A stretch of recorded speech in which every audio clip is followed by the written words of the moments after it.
All right, we back at it like a motherfucking crack addict. What's going on, people? What's up, what's up, what's up? Testing 1, 2, 3, 4, 5, 6, 7, 8, 9, 10, 11, 12, 13, 14, 15, 16, 17, 18, 19, 20. What's going on, people? What's happening? Can you all see me? Can you all hear me? Mic test, check, check. Everything coming in. How the audio levels sound in? What's up, what's up, what's up, y'all? All right, well, y'all go ahead and do that. I'm gonna go ahead and do my my usual thing. I'm gonna drag this chat right over here. We're gonna minimize that right over there. And yeah, oh snap, I'm seeing a lot of the homies. What's going on, people? What's up, what's up? Who we got in here? Who we got in here? Oh man, so I don't know if he's here right now, but it notified me that Pierre the Gamer has resubbed to the Phantom Weirdo tier. As always, I appreciate your support, my brother. Thank you, thank you. Let's see, going down the list, we got Steel Town. Talk about that Black Panther 2. Oh man, you know we definitely gonna hit on that topic. We got the amazing JD sub. Yo, what's going on, Jason? Good to see you, bro. We got Hibachi in the chat. Wagwan, my brother. It's good to see you. We got Dominic Richardson, Neo, all caps. Yes, that is I. That is I. We got the Real Mist. What's up, Neo? Oh, I'm doing good, man. I'm doing good. What's up with you, bro? Good to see you. Let's see. We see and hear your lovely self. Oh, thank you. Thank you, my brother. I appreciate that. We got Intranet in the chat. What's up? What's up? We got Kermit the Frog. What's up, fellas? Oh, we got Strictly Gaming in the chat. Yeah. We got the Carolina checking in. Strictly, my brother. What is going on? Good to see you, man. I see you're taking a break from giving people some smoke on these podcasts, man. We ain't want no smoke here tonight, man. But it's good to see you, Strict. Looking healthy, my guy. Yeah, man. Yeah, you know how it is, bro. We growing the hair out, which has been a lot of fun past couple months, man. You know, I've always kept my hair relatively short. You know, I've had the sides trimmed down real low, like basically skin fade. And then I've just rocked either a mohawk or a frohawk. But I decided to say, you know, fuck it, man. I'm going to try something different. So I'm growing my hair out. You know, this isn't even fully picked out. But I'm growing my hair out, and I think after a solid year, I'm going to go ahead and start twisting my hair. So that's the current project right now, what I'm working on. Let's see, who else we got in the chat? We got Ryan, we got Winterfort Studios. Damn, Marvel, you spoiling us. Yo, there's a lot of good Marvel shit to talk about, man. That's probably going to be the majority of the stream, touching on this SDCC. Let's see, Ryan says that KOTOR news suck. Yeah, bro. Breaking news. Literally like an hour before this podcast started, talk about the KOTOR remake, which we'll definitely hit on later. Pierre the Gamer, like I said, he's been a member for the past 17 months of the Phantom Weirdo tier. Thank you so much, Pierre. Yeah, that's San Diego Comic-Con. Yes, sir. Yes, sir. Let's see, we got amazing CJB. What's going on, Chris? Hey, everyone, had a tough day today. My grandmother's in the hospital having breathing problems. I have no idea what's happening and don't look good. Taking my mind off of it with this stream. Well, my brother Chris, man, I'm hoping for all the best for your family, man. I'll keep them in my thoughts and my prayers. And yeah, man, you know, do whatever you got to do to take your time off that. It's very heavy, man. Like this time of the year specifically for me is always a somber period because it's when my aunt passed away, which, you know, anyone who's been to the streams, y'all know that was like like my first major experience dealing with death, you know. So yeah, man, I totally understand that, bro. And again, you know, I'll keep your family in my thoughts. Let's see, we got Karuto in the chat. What's up, my brother? We got Video Game Lever. What's up? How y'all doing? Been playing Clock Tower 3 and the Conduit. Yo, Clock Tower, that's a classic shit right there. But yo, the Conduit, man, dude, I don't know if some of y'all remember this. Y'all might not be old enough or y'all just don't care. But there was once upon a time when there was this little game on the Wii called the Conduit, which is essentially supposed to be the Wii's answer to Call of Duty and Halo. And man, those are some fun times. We was all hyping it up like, yo, Conduit's gonna be lit, man. You know, first person shooter with the motion controller. And for what it was, man, the Conduit was a pretty solid experience for the Wii. And then they came out with the sequel, and I was like, yo, what the fuck y'all do? Let's see, we got J-Mac in the chat. What's up? Just got Multiverses. It's very fun. Dude, I've been watching random clips from people on Twitter of that game. That game looked fucking ridiculous, man. And I'm surprised, you know, because one of the things that always worries me about these, like, Smash clones is they either nail... They nail one thing, but they can never nail anything. Like, there are some games that nail the roster, but then the gameplay is all fucked up, which means it's not good. Then there's some games that nail the gameplay, but then the roster is trash. This multiverse thing is looking fucking lit, bro. The homie who I game share with, he got it, so I can go ahead and download it and see what it's all about. But I'm happy a lot of people are enjoying it, man. Hopefully it's properly supported down the road, because it is free to play, so you know, you don't know how that go. GC Plugs is in the chat. What's up, Bobby? Good to see you, my brother. What's up, what's up, what's up? It was a hyped up FPS for the Wii. Yeah, man. Yo, folks who don't remember the days of... Listen, if you were a Wii fan, you was in the trenches, man. People talk about the Wii U being in the trenches. If you were a Wii fan, you missed damn near every single game that came out. Like, if you weren't a fan of Nintendo exclusives or quirky titles here and there, the Wii just didn't have a lot to play. I mean, it had a lot of cool stuff for the Wii, but if you wanted, you know, the Wii's answer to Call of Duty, it wasn't there, man. To put it in perspective, they came out with a port of Call of Duty 4 called, I think it was called Modern Warfare Reflex Edition. It came out 2 years after the original Modern Warfare. I think it came out like the same day as Modern Warfare 2, which is crazy. But man, that brings me back, bro. It's like, what, 14 years ago? Jesus Christ. I got my PS2 emulator working for the Series S. Gonna start Blood Will Tell soon. Oh, nice, bro. Yeah, the Series consoles are actually really fucking good for emulation purposes. I'm not really a big emulator fan, even though I got the Steam Deck. I'm not really too big into emulation. I'm that type of person where it's like, I'll emulate a game and I'll be like, oh, this is sweet, and then I'll just never go back to it. Because I already got too much, you know, modern stuff that I need to play. Y'all heard about KOTOR? Yeah, man, we heard about that. We gonna talk about that. What's up, Dom Slayer? Good to see you. Let's see. Yeah, I was hearing that Multiverses game. There was a lot of broken characters. Who did they say was broken? They said, was Shaggy the broken one? I'm not so sure, but there was someone saying that there was this person that was broken. And then I saw this video on Twitter of two dudes that were both playing as the Iron Giant, and then the Iron Giant was able to fuse, like both Iron Giants were able to fuse into one Mega Giant. Shit was crazy, bro. Shit was absolutely insane. Hit the like button. Yes, that's right. Thank you. I appreciate you, my brother Strictly. Thank you so much. If y'all are enjoying the stream, make sure you hit that like button. I haven't even done the intro yet. You know, we might as well just go ahead and we might as well just start the fucking intro, because everybody in here tonight. But what's going on, people? What's up? What's up? What's happening? Welcome to another fantastic and fabulous episode of Ask Neo. If y'all are tuning in for the very first time, Ask Neo is my weekly Q&A series where y'all ask me questions.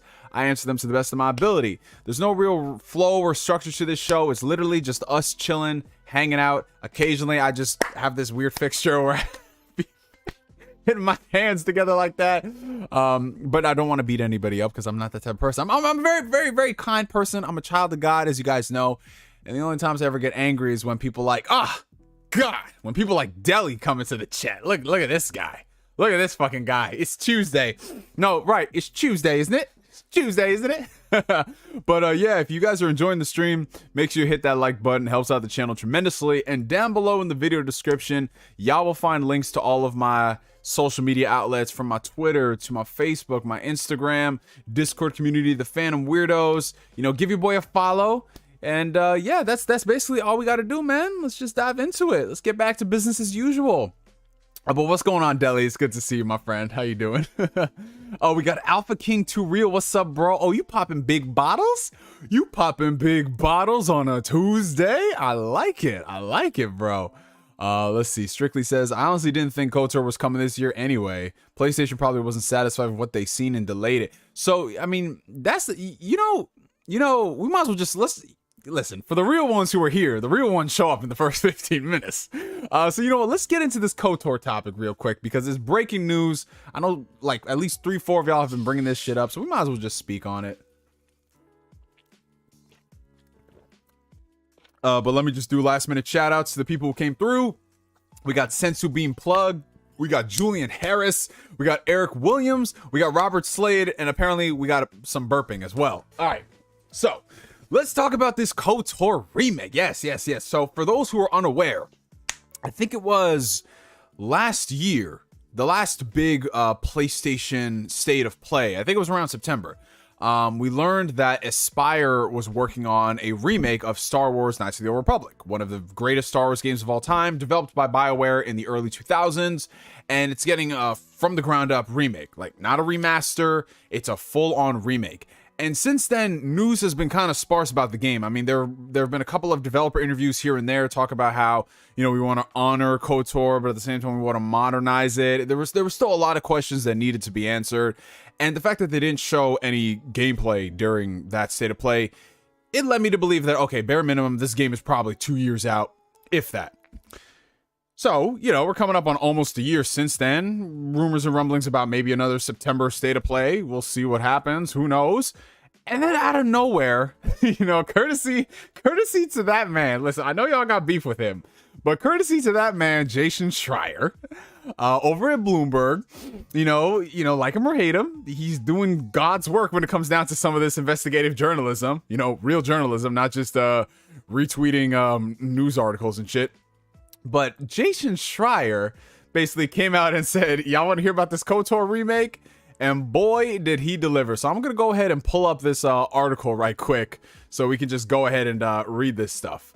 But basically, the headline of this whole situation is the Star Wars Knights of the Old Republic remake has been delayed indefinitely, citing a studio shakeup. Now, bear with me, you guys. This is gonna be freaking crazy. I'm not gonna read through the article verbatim, but I definitely do want to go ahead and highlight some key points. So as you guys know, it was announced September of last year. Aspyr was developing this game, and the only real news we heard about it since then was that they brought in Saber Interactive to help work on the game. Now, Saber Interactive has, to my recollection, they've done a lot of outsourcing work, and they've also worked on ports of titles. The last game of theirs that I had direct involvement, yes, I worked on the game myself. But the last game that they had put out, specifically they worked on the port job, was The Witcher 3 for Nintendo Switch. And they worked on that project for an entire year, which was crazy to think about. So they brought them onto this project. I was like, okay, they're probably going to see if they can speed up development and get this game out 2024. We'll see what happens. Oh boy. Okay. So here we go. So on June 30th, which was not even a month ago, you guys, Aspyr finalized a demo of the game known as a vertical slice to show to production partners Lucasfilm and Sony Group Corporations. As y'all know, this is a collaboration between Lucasfilm Games and PlayStation, considering, you know, PlayStation is going to have exclusivity on this for X amount of time. So they did this vertical slice to show them what they've done with the game. Developers were excited about it. They felt like they were on track, according to a person familiar with the project. So they were shocked by what happened next. And mind you, this is where shit gets crazy. Mind you, this is not like, okay, we learned about this a few months after the fact. No, this is new. This is hot. This is literally straight off the skillet. This is hot coming in news for y'all. Or news coming in hot for y'all. So they presented this vertical slice for Star Wars Knights of the Old Republic, and the following week they fired the design director. Like, they told the design director and the art director, they said, yo, y'all, whatever the fuck y'all was doing, y'all gotta get up out of here. They fired both of them.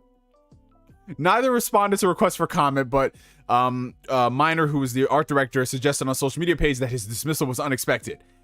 They fucking fired them after they showed off the game.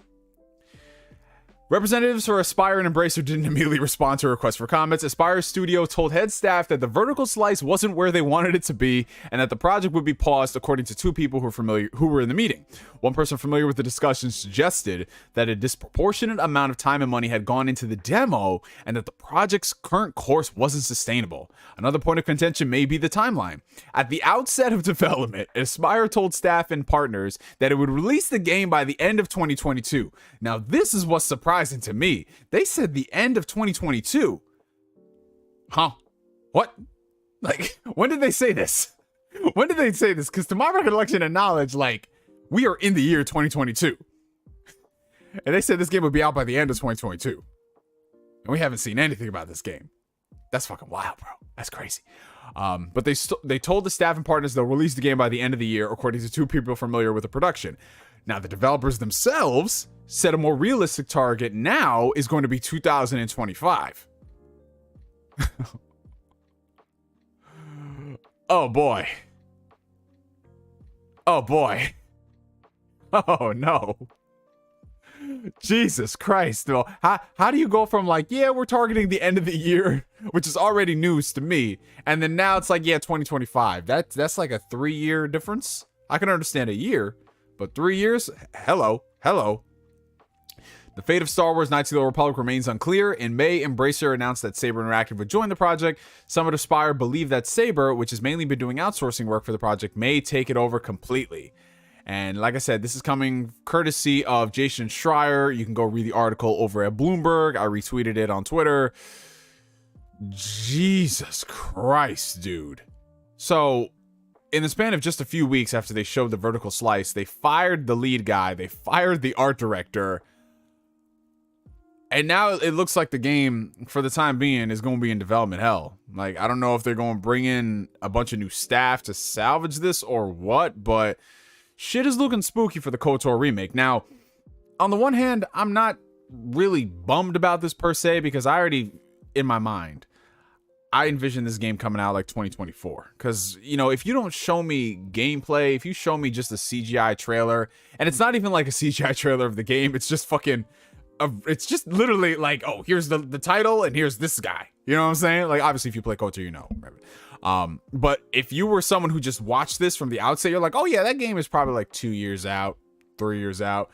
So for me, it's kind of like, you know, I'm not losing sleep over this. But at the same time, as a Star Wars fan, I'm fucking gutted. But at the same time, I don't know, maybe this is a good thing. Because depending on where this call came from, you know, whether it was Lucasfilm or Sony themselves, whoever told them to, you know, go back to the drawing board, this might be a good thing. You know what I'm saying? Now, Aspyr themselves, the majority of their claim to fame has been remastering, re-releasing, and porting a lot of older Star Wars games, you know, to mobile platforms, to various devices like the Switch. In fact, I think they were the ones who ported the original Star Wars Knights of the Old Republic to mobile devices. So for them to work on a full-blown remake, I was very surprised about it. But then again, you know, it could be like a Bluepoint situation. You know, like Bluepoint had spent the better part of their career remastering stuff on the PS3, and then all of a sudden they went ahead and they just remade Shadow of the Colossus. They remade Demon Souls. So I'm thinking, yo, we might have another Bluepoint on our hands. Yo, evidently not, man. So yeah, what do you guys think about this whole situation? I mean, I'm not losing sleep about this. Like, I already knew that, yo, this is gonna be like, it's going to take some time regardless. So if now they're saying their new trajectory is 2025, I believe it. But then I was reading somewhere else that apparently this game had been in development for at least close to 3 years or something along those lines. I was trying to figure out where I read this. I'm not sure. Hold on, let me go ahead and read through the top of the article real quick. Star Wars Knights of the Old Republic on contractors. EA. No. But either way, I don't know where I read the whole 3-year thing. Maybe that was somewhere in another article. I'm not sure. But yeah, I'm chilling, you guys. I mean, it kind of sucks if you're a Star Wars fan and you were expecting to play this in the next like year or two. But to the same degree, they can't fuck up KOTOR. Like, let's call it like it is. KOTOR is a legendary game for a reason. KOTOR is one of the greatest Star Wars games. It's one of the greatest BioWare games. And if you were going to remake something from 20 years ago, because KOTOR as a game deserves a remake. It does. Because I try going back and replaying KOTOR, and the only thing that's pushing me through it is my love for the game and the world and the BioWare writing and all that stuff. Gameplay wise, nah, that shit ain't holding up. But yeah, you know, if they gonna have like one of their other studios, because remember, Embracer Group, if it's not owned by Tencent, it's probably owned by Embracer Group. They've got a lot of studios on it. So if they can probably get together and, you know, pull in some talent from this studio here and that studio there to work on it, I'm down for it. Okay, here it is. Yeah. Okay, I found it. So the game was announced last September and it's been in development for nearly 3 years at Aspyr. Jesus Christ. That is wild. Almost 3 years of work. Wow. It's insane. But yeah, so we got a super chat related to this whole situation right now. And thank you so much. I want to thank Hibachi. I can't even speak. I'm speaking too fast. Thank you, Hibachi, for the $4.99 super chat. What would you rather have first? Star Wars Eclipse, the KOTOR remake, or the Ubisoft open world Star Wars game? honest to God, if I had to pick between the three, I would say Jedi Fallen Survivor. Like that's my game. Jedi Fallen Survivor. See, my brain is still stuck. Like I'm in like two different dimensions right now. Jedi Survivor, Jedi Fallen Order. But yeah, between the three of those, I mean, we don't really know too much about all of them. Like the KOTOR remake, obviously we would know the most about it, considering, you know, we have something to compare it to. It's based off of an original IP, but at the same time, it is being remade 20 years later, so it could fundamentally be different. They could change up the gameplay. It could not be, you know, a whole turn-based thing. It'd probably be more action-based. Star Wars Eclipse, I mean, all we really got was a CGI trailer, and if we had to run with what Quantic Dream has done before in the past, it could be interesting, because I really loved Detroit Become Human. I know a lot of people don't like Quantic Dream games, and listen, Beyond Two Souls, nah. But Detroit Become Human I thought was pretty cool, and if they could take that stuff and create your own... I think the thing that interested me the most about Star Wars Eclipse was the fact that it would be a choose your own narrative in the Star Wars universe, and that's something you really don't get a lot of when it comes to stuff like Star Wars or Marvel, because the license holders are very protective with the IP. So if you had a choose your own adventure storyline where you could fundamentally change things, the only way I think you could really get it done is if it's so far away removed from the canon that most people know, which in the case of Star Wars would be the Skywalker saga. So yeah, Star Wars Eclipse interested me on that front, like, because if they would put it in a pocket of the Star Wars universe where you don't know what is going to happen and you could fundamentally change things in that universe, I'm cool with it. I don't need to see Darth Vader show up. I don't need to, you know, have Yoda show up and do some stuff. You know, if it was its own self-contained Star Wars story where you could do its own things, that's interesting. But at the same time, the Ubisoft game, depending on how it's handled, like, here's the thing. Ever since The Mandalorian came out, there has been this idea floating around in my mind. Like, if anyone was ever going to do something with The Mandalorian, bounty missions in a Star Wars game would be the best fit. Like, if we're talking like games as a service type of thing, if you are going to make it like that, because unfortunately, let's be real, that's where a lot of Ubisoft games are headed. Games as a service, Star Wars bounty hunting would make a lot of sense. And it was being developed by the guys who did The Division, so, I mean, you put two and two together, it's not the worst idea in the world. But yeah, I think out of the three, it depends on how that Ubisoft game is handled. Because if that Ubisoft game is handled well, and it's fun multiplayer, and it's got longevity, and it doesn't feel like a cash grab, I could see myself having the most amount of fun with that. But if this KOTOR remake, the fact that it's delayed indefinitely, it takes them back to the drawing board and to make sure that they honor KOTOR, that could be a good thing. Either way, I'm excited for all these games if they're good. That's all I'm saying, because I don't want to write something off. Yeah, but what's going on to all the new people in the chat? What's up, what's up, what's up? Thank you guys for coming through. Oh yeah, people talk about Hogwarts Legacy. Dude, listen, they just showed off Hogwarts Legacy not too long ago, but the last thing I want is for it to get delayed. Like, I need that game to come out. I mean, there's a lot of games coming out this year. We got God of War Ragnarok and Bayonetta 3. What else am I really excited about? Because there's a lot of games coming out that I want to play, but there's only a handful that I'm like, yo, showing up day one, pre-order locked. It's God of War Ragnarok. It's Bayonetta 3. If that Hogwarts game comes out, boom. You know, there's some stuff I want to play, like that Mario Rabbids sequel. I think that's just going to be heat because the first one was heat. And there's some other stuff I want to try out, but for the fall, it's just God of War, Bayonetta, Hogwarts. Well, Xenoblade 3 comes out in a few days, so that's not the fall. Gotham Knights? I don't know about that Gotham Knights. Listen, I'll say this much. If they put that shit in Game Pass, I'll play it, man. Game Pass nights. I'm not going front. That gameplay they put out for Nightwing and Red Hood, that shit was looking a little spooky, bro. That shit was looking kind of spooky. Just got home and my wife is already annoying. Oh, damn. I'm sorry, Arsonist. This man said he got home after a long day of work and his wife is annoying him to death. Oh, pray for my brother, Arsonist. Pray for my brother. Arsonist, head to the man cave. Head to the man cave, my friend. Head to the man cave and lock the door.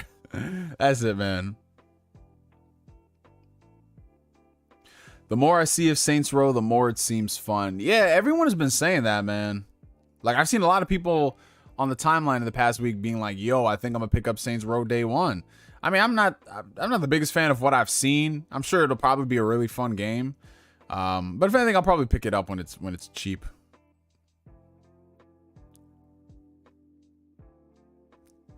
Yeah, Plague Tale comes out in October. I mean, I'm excited for Plague Tale, but I'm not through the roof. You know what I'm saying? Like, I'm gonna go down and knock on my neighbor's door and say a Plague Tale, you know? I'm in the man cave / studio as we speak. Yes, sir, Arsonist. Yes, sir. Yeah, nah, to me, like, Saints Row peaked with the second game. Like, I enjoyed Saints Row 3. I thought it was really fun and goofy, but it kind of overstayed its welcome when we got to, like, part 4. And I didn't even play any of the other shit that happened.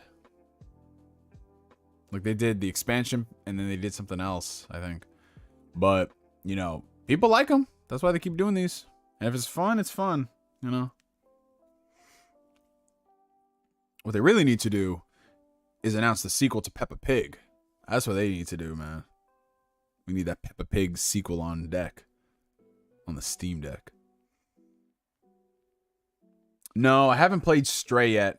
I'm finishing up As Dusk Falls, and then I'm gonna dive into Stray. I'm on the final chapter of As Dusk Falls, and then once I finish that, I'll probably finish that tonight, and then I'll probably, you know what I'm going to do? Oh no, I heard it's not good on PC, because what I was gonna do is just buy Stray on PC, and because I have a trip this weekend, and the trip is like 5 hours long, so I was just gonna buy Stray on PC, play it on my Steam Deck, but then I'm like, no, I heard the PC version is kind of funky.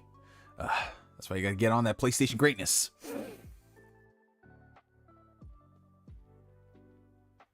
Yeah, but I love seeing people on the timeline playing Stray and them showing their cats. Like, that's the best part about it. Cats watch Stray. That's awesome. No. So I am playing Persona 5 Royal right now. My goal is to finish it before it comes out on Xbox, because I'll be damned if I don't finish Persona 5 Royal before that shit hits Xbox and Switch. Let's see. There's a couple questions that are just flying by. Hold up. Star Wars fans will be absolutely fine. Well, that's the thing. A lot of Star Wars fans, well, according to Star Wars fans, they weren't fucking with the KOTOR remake because apparently one of the writers for the game wasn't a big fan of Star Wars, and a lot of people are saying that, oh, she's gonna inject her politics and blah blah blah. Come to find out, she only worked on the project for a short amount of time, so it's kind of like, how much input did she really have? But yeah, I always tell people, just wait for the project to come out, you know?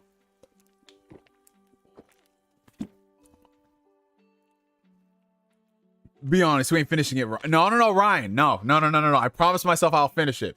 I'm at the end of Futaba's Palace, and at the rate I'm going, you know, I think I could beat it by October. Bro. That's like I got less than 3 months. Ah, shit. Damn, Ryan, why'd you have to do that? You just lit a fire under my ass, man.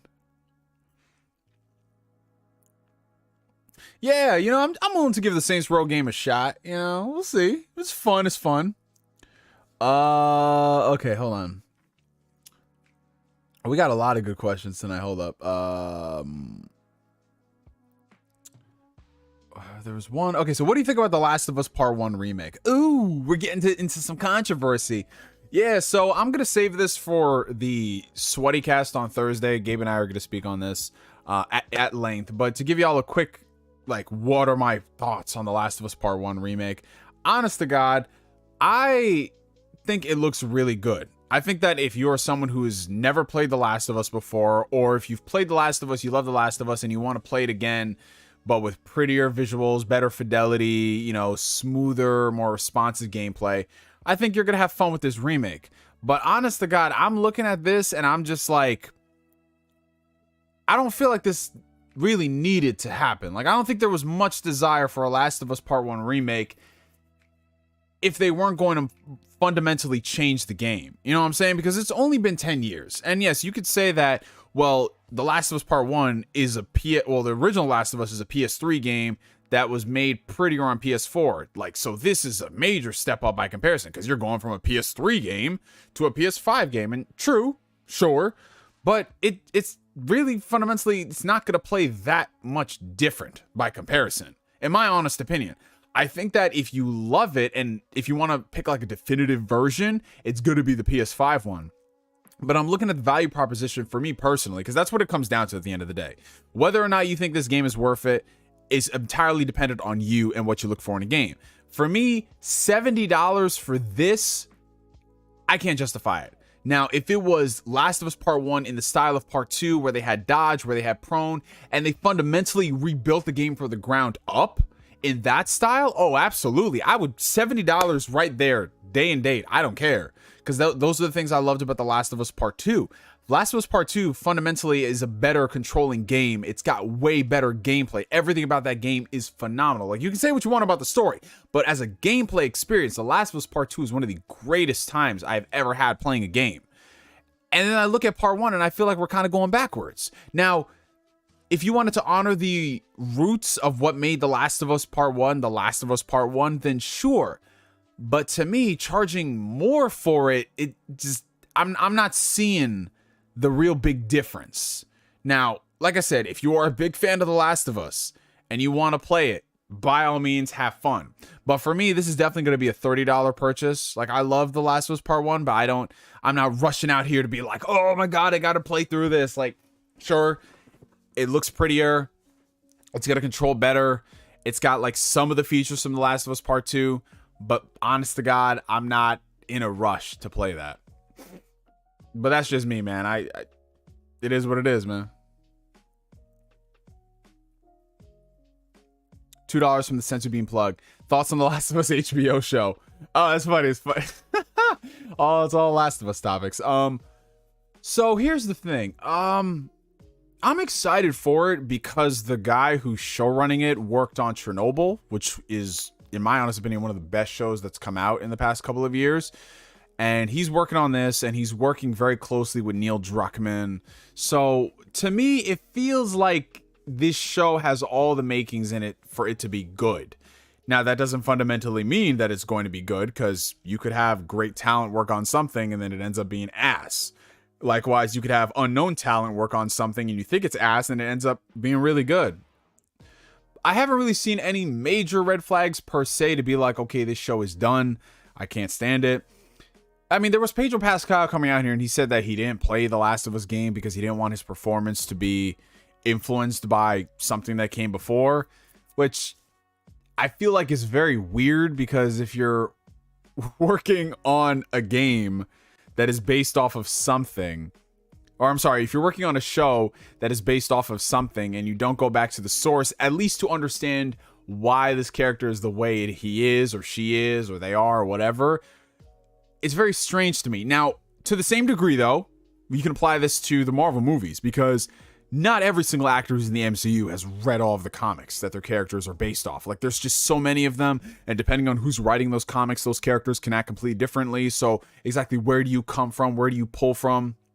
So I think what it comes down to is trusting your director and trusting your writers in terms of them giving you an authentic, or at least as close to authentic to the character as you can be, because there's only so much that the actors can truly influence if they're not like, let's say, you know, Robert Downey Jr. or Tom Cruise, who have the pull to be like, no, let's do this. Because there's some directors and writers who be like, no, you have to do it like this. And it's funny, Tyler Hoechlin, who plays Superman on the CW show Superman and Lois, I don't know how, he's never seen a Superman movie before, which is very weird. I'm not saying like the Superman movies are amazing, but most people have seen at least one, whether it's Man of Steel or the original, Richard Donner Superman movies, or maybe Superman Returns. You've seen at least one. He's like, yeah, I've never seen one. I got to sit down and watch it. But he's a great Superman. He's an amazing Superman. So again, it comes down to your writers and who's working on the project to really pitch you like the best version of the character. Or maybe he read the comics. That could be that too. Because, you know. Oh, man. But yeah, I'm hoping for the best with that show. I hope they don't fundamentally change too much about the world. In fact, I'll go so far as to say, like, a Last of Us show doesn't necessarily have to be focused on Joel or Ellie. I feel like you could take the world of The Last of Us and you could do a show based off the Fireflies, or you could do a show based off the original Outbreak, or just anything else, man. You could do so many different things that don't involve Joel and Ellie. But this is the route that they've chosen to go down, and we'll see, man. I'm gonna give it a shot, just like I gave the Halo show a shot. And after 3 episodes, I was like, nope, I'm out. And apparently they did some wild shit. Like Master Chief's butt cheeks were out there, like full, like he was cheeked up out there, bro. And he was clapping what's her name, and I was like, what the fuck is Master Chief doing? Halo is dead, bro. Halo is fucking dead. It's dead. 343 killed it, and now Paramount killed it, bro. This is not a good look. Halo fans are in shambles. $5 coming in from Don Otaku. What's wrong, Neo? You've barely touched your Fuda Fix dick, Dine and Dash. Yo, I hate this man, Don Otaku, so much. Okay, so for those who don't understand the sentence that I just said, about 2 weeks ago on the last Ask Neo stream, it was either the last Ask Neo stream or the last podcast we did, we was talking about Don Otaku's taste in games, because we were looking through his Steam library, and this man be playing a lot of hentai shit, right? And he had a game that was called Fuda Fix Dick Dine and Dash. And I was like, what the fuck? What do you even do in that game? Oh, God. And then Donald Talk was like, you know what? Hold up a second. And this man went ahead and he gifted me that game. And I don't even know what I'm about to get into. But I got to play that game just to see what it's all about, bro. That shit better not be weird, man. That shit better not be fucking weird. But I appreciate the gift, Donald Taco, and I hope you're doing well, man. We got $5 coming in from Robert Slade. Any cooking/baking advice with Ghost Oreo protein? Got it after you tweeted about it, and Jesus, that stuff is good. Yes! I'm so happy you're enjoying it, bro. Yeah, Ghost protein, for anyone out there who's into the fitness game, but they can't stand a lot of whey protein out there because it tastes like garbage. Ghost protein, they've been in the game for like, what, the past 7-8 years now. One of the best companies out there. Best tasting stuff in my honest opinion. And they came out with a Oreo collaboration, like actual Oreo branded collaboration protein powder. And it's really awesome, and I've been pimping it out like no tomorrow. But as far as like baking with protein, I don't really do a lot of baking. I'm a very simple person when it comes down to my protein powders. Like, what I use my protein powders for is either protein shakes, or when I make some type of a like weird concoction. So I would do something like a protein blueberry cobbler, where I would, you know, make a protein infused blueberry cobbler. But that'd be like the extent if I'd go with that. And with that, I would just use cinnamon toast crunch flavored protein rather than Ghost. So I haven't really tried anything with the Ghost Oreo protein other than protein shakes, or, you know, like my pre-workout meal is literally like cream of rice and I'll just mix in protein powder. But yeah, I might look into it if I want to get very experimental. But for me, just because the way my schedule is set up, I don't get too much time to sit down and really bake all of this stuff. Like that blueberry cobbler, I made it one time and I was like, oh, this is amazing. And then I was like, nah, that takes too much time. But yeah, if you find any interesting things, Robert Slade, let me know. Damn, double homicide. Not my Master Chief. Hello, chat. What's up, Smokeback? Yeah, bro, that boy Don Otaku definitely, oh man. I'm a sucker and I pre-ordered part 1 even though I think it's overpriced. They got me. Hey, listen, Chris. It's good to see you, by the way, Chris. It's so funny how his name is just Christopher. Like, he's like, I got the original Christopher username. Everybody has got that game. Everybody has got that game where they'll set aside their morals. They'll set aside everything that they preach about. If you guys have noticed, like I've been doing less and less preaching in the past couple of years about, take a stance against this or that and blah, blah, blah. Mainly because at the end of the day, people gonna buy whatever the fuck they want to buy. Like, far be it for me to be out there and be like the wallet police and say, no, don't support this. I would just tell people, this is what it is. If you want to support it, cool. If you don't, it's not my business. It's not my money. I don't make the money for you. You can spend it. So in the case of Last of Us Part 1, if people want to buy it, sure, by all means. Me, myself, and I'll wait for a price drop. But yeah, like for example, the whole $70, oh god, the $70 game discussion came up again with the remake. Yeah, $70 for this, and it doesn't include multiplayer, and it's more expensive than the game when it originally came out. That's kind of wild. But to the same degree, if they came out and they put out a $70 Bloodborne remake, people gonna be lining up in the streets for that. I mean, they'll have their reasonings like, oh, well, you know, Bloodborne, because of the way it was developed, they can't get it to 60 frames, so they have to remake it and do those things. Like, people will come up with anything, and that's fine to justify it. But at the end of the day, if we're still talking about $70 games, some people would go out there and plop $70 for a Bloodborne remake. Like myself, for example. If someone comes out there and they give me a full from the ground up remake of Dino Crisis for $70, I'm there day one. I'm not complaining about that. I'm not complaining. If you come out with a brand new, like, Legacy of Kain Soul Reaver game, you get Amy Hennig back in there, and that thing is $70, I'm not going to complain. I'm going to show up there day one. Like, that's just how it is. Like, for everyone, there is that game. And I know I'm not really doing too much preaching, but I will say this much. Everybody's got that one game that they will spend $70 on. Like, it is what it is, man. It is what it is. How you gonna look if you a big Dino Crisis fan saying, yeah, man, I love Dino Crisis. I've been waiting for a new Dino Crisis. I'm buying a $70 remake. And imagine it's the greatest game ever created. It's like, no, I don't want to buy it. Well, that cheesecake idea sounds pretty good, bro. Should I play Xenoblade Chronicles 1 and 2 before I play 3? Yeah, so the thing about the Xenoblade games is, okay, they're, for the most part, 1 and 2 are self-contained stories. Now, there are some connective narrative tissues in Xenoblade 2 from Xenoblade 1, but trust me when I say it's not a deal breaker. It isn't. You could play through Xenoblade 2, have a great time with the story, and then that's it. Xenoblade 3, I talked it over with my guy, Ty Guy Travis. He says there's basically the same amount of narrative tissue like there was in part 2. So you can play the game standalone, not have to worry about those things. So yeah, you can play 1 and 2 if you want to, but you don't have to. It's not a necessity. Like, you might miss out on a couple of things here and there, but it's not like it's not like jumping into Kingdom Hearts 3 after playing Kingdom Hearts 1 and 2. Now, logically, you should be able to, but you know, the way they did Kingdom Hearts, it's like you got 4 or 5 different side games, prequels, midquels, double back HD remixes that you gotta play, and a mobile phone game to understand 3. And even then, still don't understand 3. Let's see. $5 from Donataku. Fuda Fix Dick Dine and Dash is peak fiction. It's better written than Lord of the Rings trilogy. Like, listen, you guys, you see what I have to deal with on a weekly basis? You see what I gotta deal with? See, this man donates for me to play this hentai game, and now he's over here saying it's better than Lord of the Rings. Listen, I don't know what you know what it is? You know what it is? You need to have a certain level of intelligence to understand Middle Earth, and Don Otaku, they don't do that at that diner or dashing game where you get your Fuda Fix. Oh, man. Yeah, Rory. So we talked about the KOTOR remake at the top end of the show. I'll do it for a Bloody Roar game, bro. Yo, some people do it for Bloody Roar. Some people do it for Power Stone. Man. What's up, Neo? What's going on, Kronos?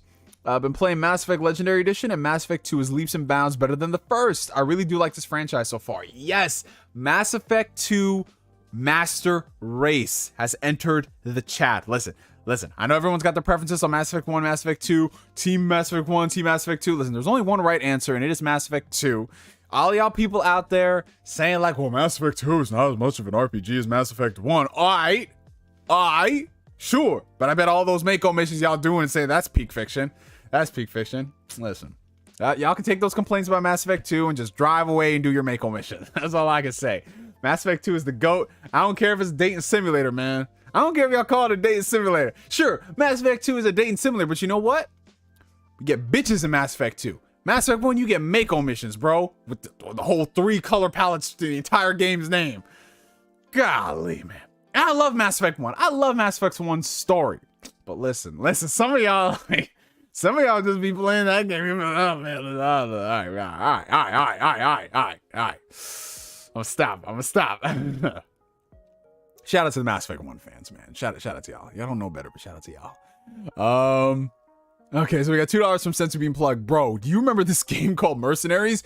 I do. I never really played the games like that. I remember an ad for Mercenaries 2. I think I have a Game Informer that had like a preview of it. But yeah, I remember Mercenaries 2 came out like on the 360, PS3, that era. Just bought Xenoblade on the Switch. Yes, sir, Gene. Yes, sir. Xenoblade 1 is awesome, dude. I got the fucking collector's edition, the definitive work set. This shit is awesome, bro. Xenoblade Chronicles 3. I got that special edition as well. The only one I'm missing is part 2. I kick myself every single day because I didn't buy that when it came out. Because now it's like super expensive. The original trilogy of Kingdom Hearts will always be Kingdom Hearts 1, Chain of Memories, and 2. I don't acknowledge the rest. You know what? Yeah, that's a fact. That's a fact, Lumify. That's a good story. Kingdom Hearts ended after part 2. They got weird after that. But at the same time, I like the weirdness to an extent. I'll say this much. I started checking out after Dream Drop Distance. When they started getting into all this mobile shit and all this other stuff and the Masters of the Masters, and they're talking about, yeah, but this is going to be the next phase of Kingdom Hearts. I'm like, fam, you are not Kevin Feige. Stop it. I don't know, man. I just think it's so weird that so much of Kingdom Hearts' lore is dependent on a mobile game and not the mainline titles. It should be the other way around, dude. Sup, Neil, you plan to check out Gunvolt 3 this week? It's this week? Oh, fuck me, bro. Well, no, I'm not, because I got Xenoblade this week, but I'm gonna get it at some point. I gotta support it. $5 coming in from Christopher. The difference between The Last of Us and Demon's Souls was that one was accessible on the PlayStation 4 and PS5, and the other one was not. Whoever asked for Jack 4, I second that, my friend. All right, so yeah, I mean, that's the thing. A lot of people have said that Last of Us shouldn't have been remade because it's technically playable. And I think what it comes down to, whether or not the game is playable on a platform or not, a company is still going to remake the game if they want to. You know what I'm saying? Like, we've gotten remakes for 360 games that are backwards compatible on Xbox One, yet they still did it. And you could say that, well, that's just backwards compatibility. It's not actually an HD remaster, but some of them have gotten frame rate boost and resolution boost and all that. So, to me, like, the fact that it's still playable, yeah, it should be a reason to say, hey, go play that game, don't remake it. But we're in an era where we're getting close to that point where people are just going to remake stuff because they deem it as an issue. Like, you know what it reminds me of? That scene from Deadpool 1 when I think TJ Miller, his character, looked at Deadpool and he was like, you are just hard to look at, motherfucker. Like, that was basically Sony looking at the original Last of Us. Like, that's what it felt like.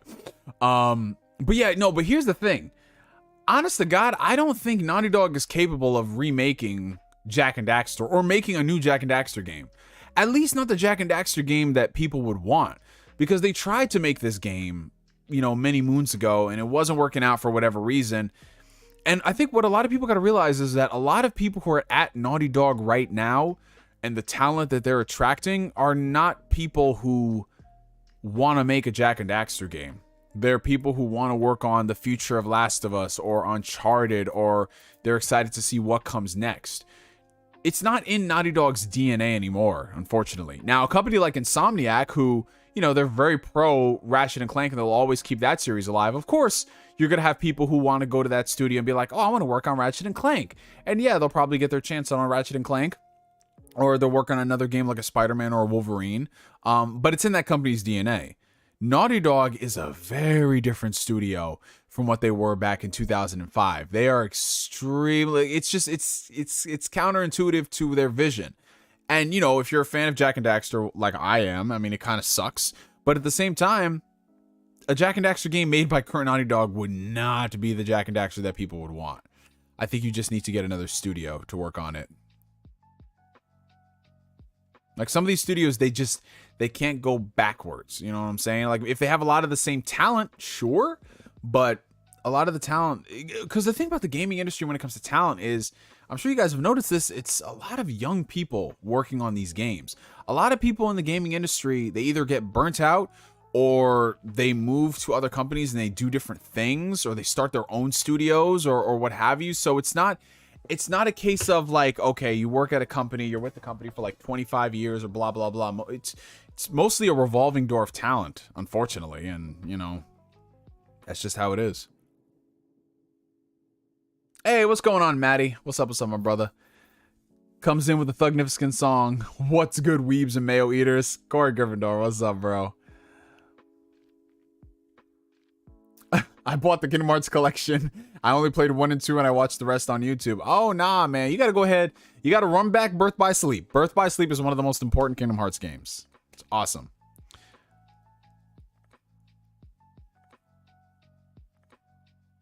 Did you hear about the Black Panther game? Yeah, so out of nowhere, right after the Black Panther trailer dropped, Jeff Grubb was like, yo, the Black Panther trailer was lit. Y'all want to hear about the game? We're talking about it on Monday.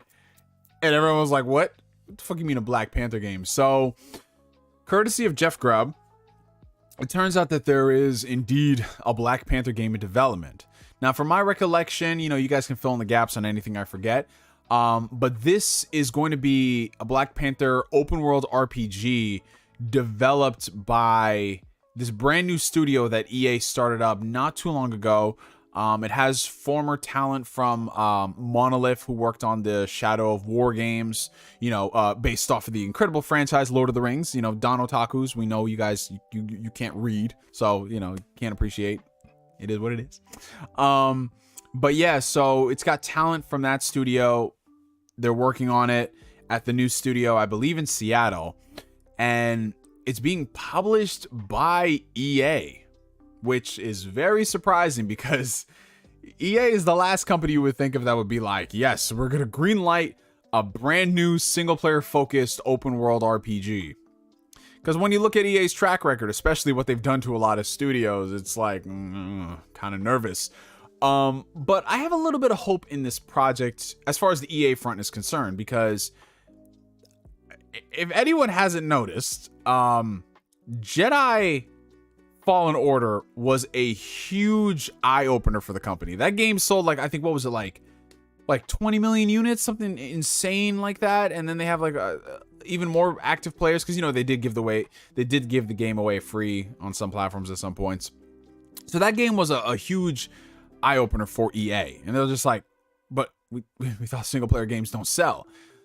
Not only that, but Respawn, with the success of Apex Legends, I think it's got to a point where Vince Zampella has got so much clout at that company that he's like, nah, we're gonna do some single player focused stuff. So that game was a huge success for EA, a huge success for Lucasfilm, and Respawn is gonna be working on a couple more Star Wars games. They've got Jedi Survivor, which is coming out next year. They have, I think, a Star Wars FPS game in development at Respawn, and I think they have like a Star Wars strategy game as well. So they're going crazy over there, and it's a strategy game and it's an FPS title. Now, sure, there could be some live component elements to those, but either way, being handled by Respawn in very good hands. Then you had It Takes Two by Hazelight, you know, Joseph Fares studio. Huge success with The Way Out, huge success with It Takes Two. So obviously that has EA looking like, okay, that's weird.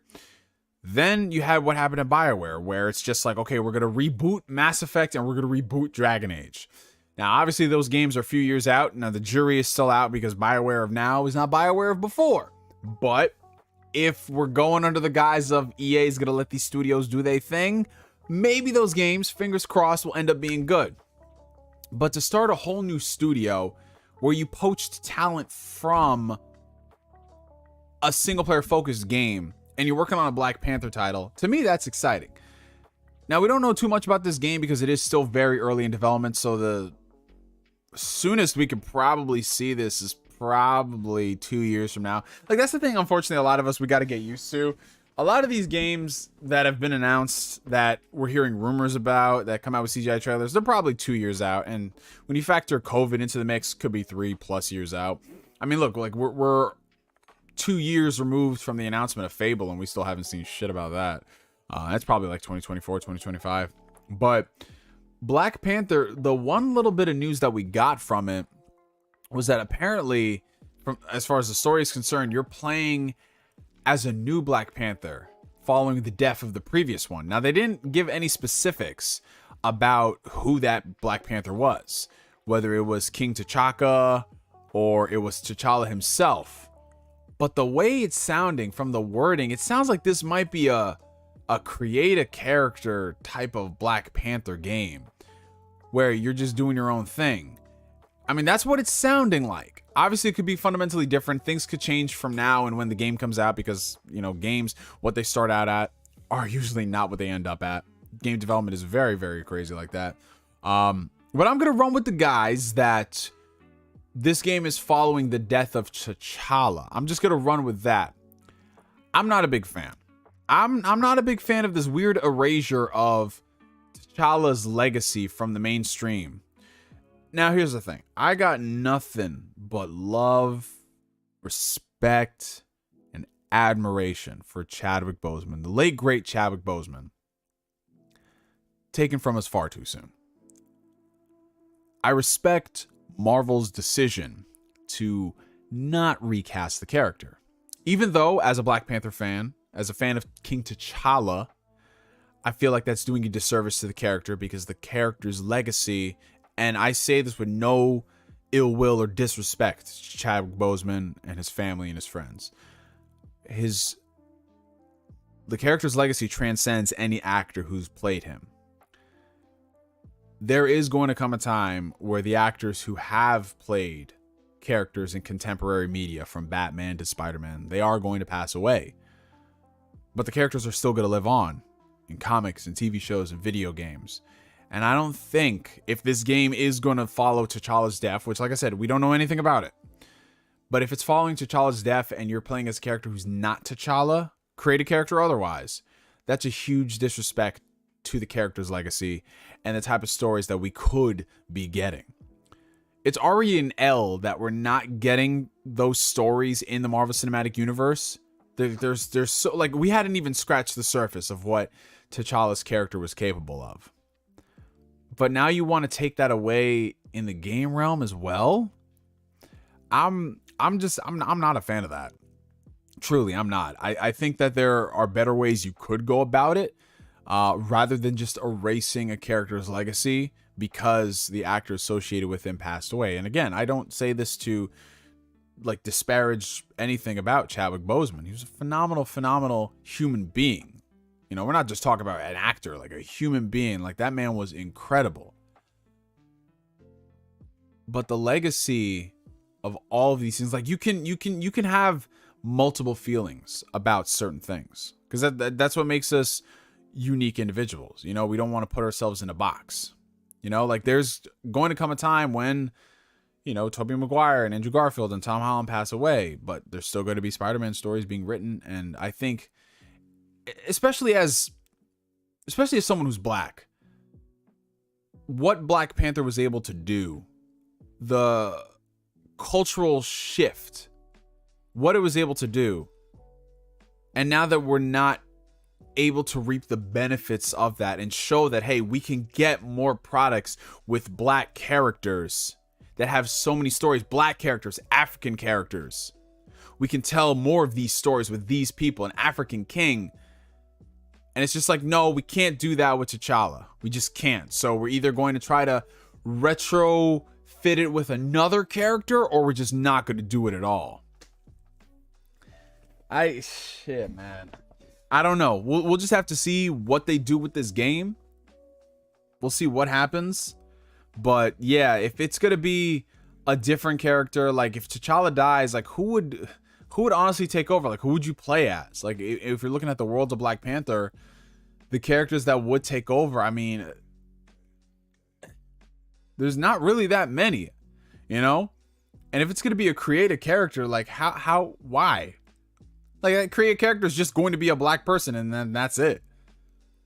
But it's like, why is the Black Panther mantle being reduced to, well, anybody can wear this? You know what I'm saying? Anyone could don the Black Panther suit. Anyone could, like, no, fam. It's like, not everybody can be Spider-Man. Like, let's say if Spider-Man died, someone can't just go put on a Spider-Man mask and be Spider-Man. You know, like, there's certain things about the characters that, like, are exclusive to the Spider-Man. Like, I don't know, man. We'll see.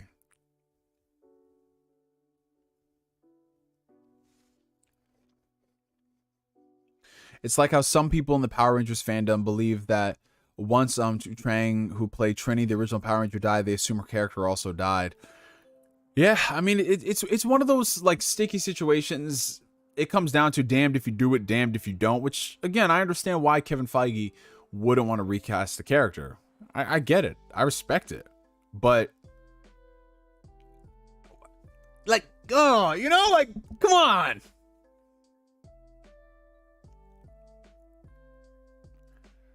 I mean, Miles Morales tried, and that's what I liked about Miles Morales' character. Well, after a few years, because when they first introduced Miles Morales, they didn't really know what they wanted to do with the character. But after a few years and you got better writers, they created really compelling stories about how he's not necessarily just a black Spider-Man or a person who's trying to be Spider-Man. Like, he's his own person who happens to be a Spider-Man. Like, that was the whole point of Spider-Man Into the Spider-Verse. It's not about living up to the legacy of the Spider-Man mantle, you know? It's about living up to the legacy of you as a person. And that's why that movie hits so much. But what's up to all the people who've been joining in the chat? What's up, y'all? If you're enjoying the stream, make sure y'all hit that like button. We got 2 super chats coming in. We got $10 from Don Otaku. The only good thing about having a Black Panther as a created character is that white people will feel what we feel when there's no black customization options in games. Yes, sir. That's a fact. I can't wait. I can't wait for a lot of people saying, where's my hair? Like, where are my hairstyles? It's like, nah, man. Now you know how we feel. Black people, for the longest time, we've either had to be bald, afro, cornrows. Yeah, that was like the 3 fucking hairstyles. Bald, afro, cornrows. Or shaved head. You could have a shaved head too. But always cornrows. Always cornrows. That should be funny though. You know, people on PC go mod it. They go mod Ryan Gosling Black Panther. $4.99 from Mabachi. If you could recast T'Challa, who would you get? Me personally, I would get the guy from the first Purge or Aldous Hodge Hawkman. So if I were to cast it right now, there's 2 people I would get. First one would be John David Washington. John David Washington is a great actor. He's dark skinned. And I think that there wouldn't be too much of a, like, it could be like an easy to slip in kind of recast. You know what I'm saying? John David Washington. Other than that, I would get, what's his name off of Snowfall? Damon, what the hell was his name? Hold on. I can't believe I don't know his name. Hold on. Damson Idris. Yeah, so Damson Idris off of Snowfall. I would get him. He's young enough. He's only 30 years old. He could play the character for like, conceivably for like a good 10, 15 years, something like that. So yeah, I would get either of those 2 guys. Oh, take it easy, Corey Gryffindor. Thanks for coming through, bro. Get boozy face. Oh, come on, man. I found a new reason not to support Marvel Studios because of how they treat their VFX staff. But to be fair, they're not the only studio that did this.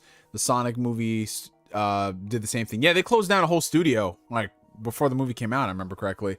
Yeah, so that's a big thing happening right now. I'm sure you guys have heard, but in the past couple weeks, there have been a lot of reports from VFX artists in the movie industry, just talking about the working conditions when they work on Marvel movies and TV shows. And it's kind of funny because we've all noticed that from, I want to say, definitely from like 2016 onwards, the MCU CGI has gotten really spooky. Now, it didn't go to shit very quickly. You know, there was some weird stuff in like Captain America Civil War, how like you had Tony's floating head and shit just looked strange. And then it got really bad when we got into Phase 4 with stuff like Black Widow. But you know, people attributed that to a couple different things, like obviously timeline crunch, working in the pandemic, like No Way Home, for example, like Green Goblin. Like there were situations where instead of having actors in the suits, they would just have them in mocap suits and then like map all that stuff out in post, but it doesn't really work that great. Doctor Strange 2, for example, like there's just some weird shots that just don't look good at all. But you know, we attributed that to COVID. You know, what happened, working from home, blah blah blah. But then a lot of VFX artists came out and they're just like, no, man, Marvel is one of the worst clients to work for. You know, we're overworked, we're underpaid. You know, Marvel as a client, they make decisions at the last minute and they give you a small deadline to implement those changes. And it sounds like hell, man. Which is why, like, listen, I love Marvel movies as much as the next guy. I love video games as much as the next guy. But every single time somebody comes out and we hear about the working conditions, it's very easy for us nerds to be like, well, that's their job. They just got to do their job. I think you could strike a balance between healthy working conditions for the people who put out this product for us and the products themselves being good. Because remember, it was not too long ago where people used to say the same thing for, you know, people who worked in grocery stores or people who were working in the service industry. Well, it's their job. And everyone was like, no, you need to shut the fuck up and realize that these are people too. But when it comes to like games and entertainment, people are just like, I don't care about that stuff. I close my eyes. I think the only thing we really can do, because, you know, at the end of the day, you know, you can vote with your wallets and not support these things, not watch the movies, what have you. But then you're kind of affecting a whole bunch of other people, like whose livelihoods depend on these things being successful and them getting work. So you're stuck in a situation where it's like, what do you do as a consumer?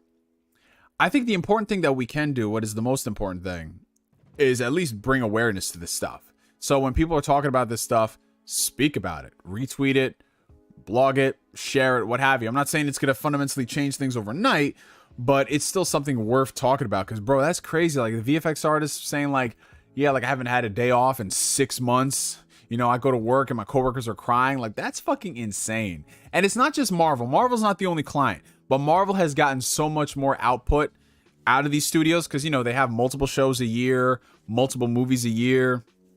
And now looking at like phase 5 and phase 6, like Jesus Christ, dude.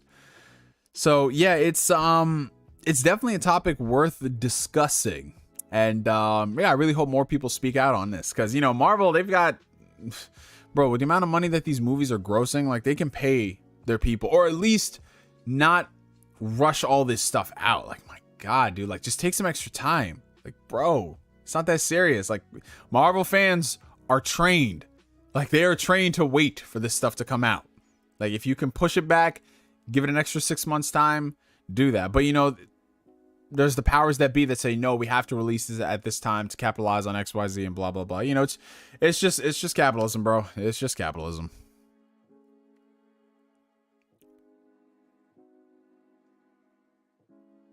To learn more about how VFX studios get badly treated, search Life After Pi on YouTube for a 30-minute documentary about it. It's really eye-opening. I will definitely check that out.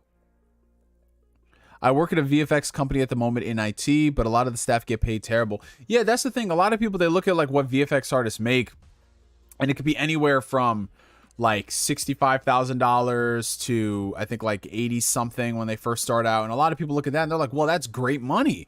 You know, it's good money. Well, first off, it all depends on where you live, because $65,000 when you live in Texas is not the same as $65,000 if you live in New York or if you live in California, which is where a lot of this work is at.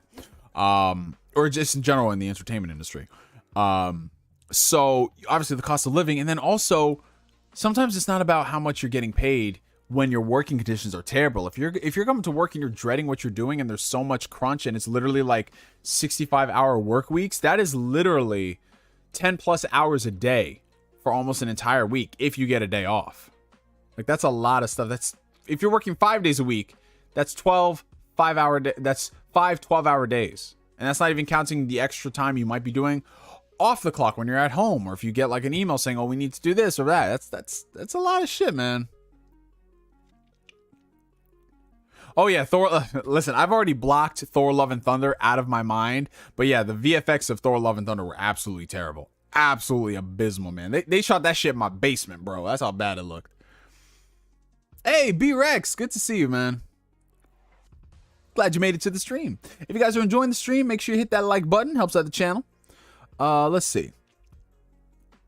What are your thoughts on Marvel Phase 4 as a whole? I felt like Marvel fell off as free No Way Home. So honestly, here's the thing. Phase 4, I'm not the biggest fan of. You know, like there's been some good stuff in Phase 4. Like I really enjoyed Shang-Chi. I enjoyed most of No Way Home.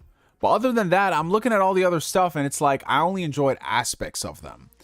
And I think the problem with Phase 4 is not because they're trying to build up to something. I just think that the quality of the stuff they're putting out is not that great. Like, Black Widow should have come out in 2017. We know why it didn't, but should have come out in 2017. Or they should have done something different than this weird in-between Civil War before Endgame type shit, you know? You look at all the quality of their other shows, and it's like they have one or two good aspects, but the rest of it is just blah. Like, you're just trying to fill time here. And then when you get something really interesting like a Moon Knight, it's like, nah, we're gonna fumble the bag. Like, what the fuck, bro? So for me, it's just more the quality rather than them, because a lot of people say, well, it's because there's no direction in the MCU. It's just random stuff. I don't think it's random stuff. I know they're building up towards something. It's Kang and Secret Wars. But the stuff isn't good. Like, yeah. Marvel has had some movies before. Iron Man 2 and 3.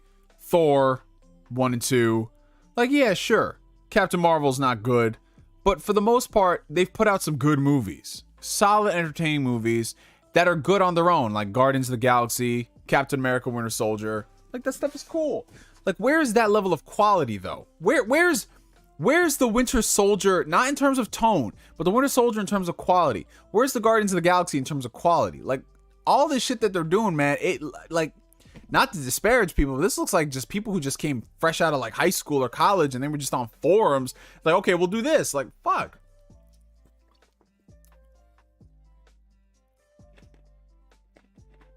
So, yeah, like,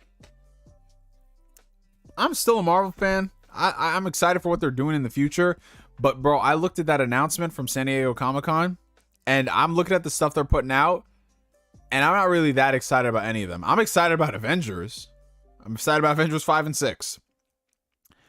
And then I'm looking at all the other stuff, and it's like, okay, what am I excited about? Guardians of the Galaxy Volume 3, because it's James Gunn, and I've been excited about Guardians 3 for years, you know? I look at all the other stuff, and I just really don't care that much about it. I mean, I'm excited for the cameos and the connective tissue, but is the show going to be good? You know, like, a lot of people are saying Daredevil, but well, listen, the jury is still out on Daredevil. I need to know what that thing is rated first. I need to know what that thing is rated, and I need to know if they're going to go places with it. Because remember, these shows, they don't feel like shows. They feel like they're just trying to serve a greater purpose. Like, check back for season 2 for this stuff. I could go back and rewatch season 3 of Daredevil and enjoy it as a show. These Disney Plus shows I'm watching, and I'm like, I don't really want to go back and rewatch these things, bro. Like, there's nothing about these shows that are just, like, good shows. They don't feel like it. And again, it goes back to that Martin Scorsese comment, like, they're kind of like theme parks, which I understand. And to a certain extent, I agree with it in the grand sense that, okay, it's supposed to get you excited about the next thing. You go on one roller coaster, then you want to go on the next roller coaster. But the roller coasters themselves need to be good. And we're not getting good roller coasters. We're getting a whole bunch of, like, okay, we're going to do good. Okay, back down. It's like, over. What? That's the biggest problem I think that's Phase 4 is having right now.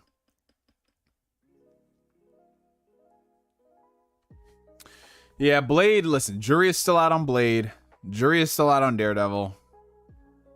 They feel like low-budget movies.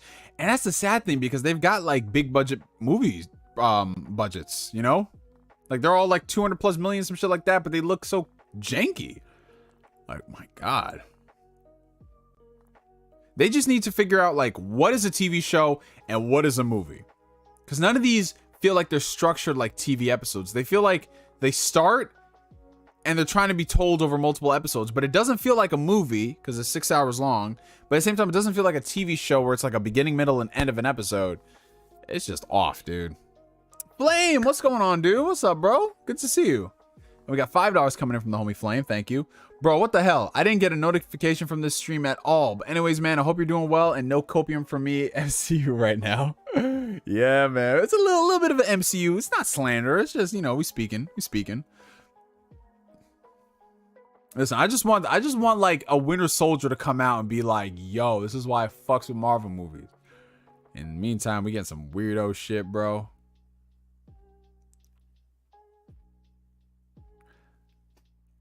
The Netflix binge method would have worked better for Marvel's Disney Plus shows. Yeah, in the sense that we can, like, not waste as much of our time with the bullshit, but we know why they're doing the weekly releases. And I actually prefer weekly releases over the binge model, because sometimes when you have too many shows come out on a binge model, you just kind of forget about it. Like, there were some shows that I was watching on Netflix and saw the first season. I'm like, oh, that's kind of cool. I didn't even know they put out season 2 and 3. I was like, the fuck? But that's just Netflix and their marketing, you know?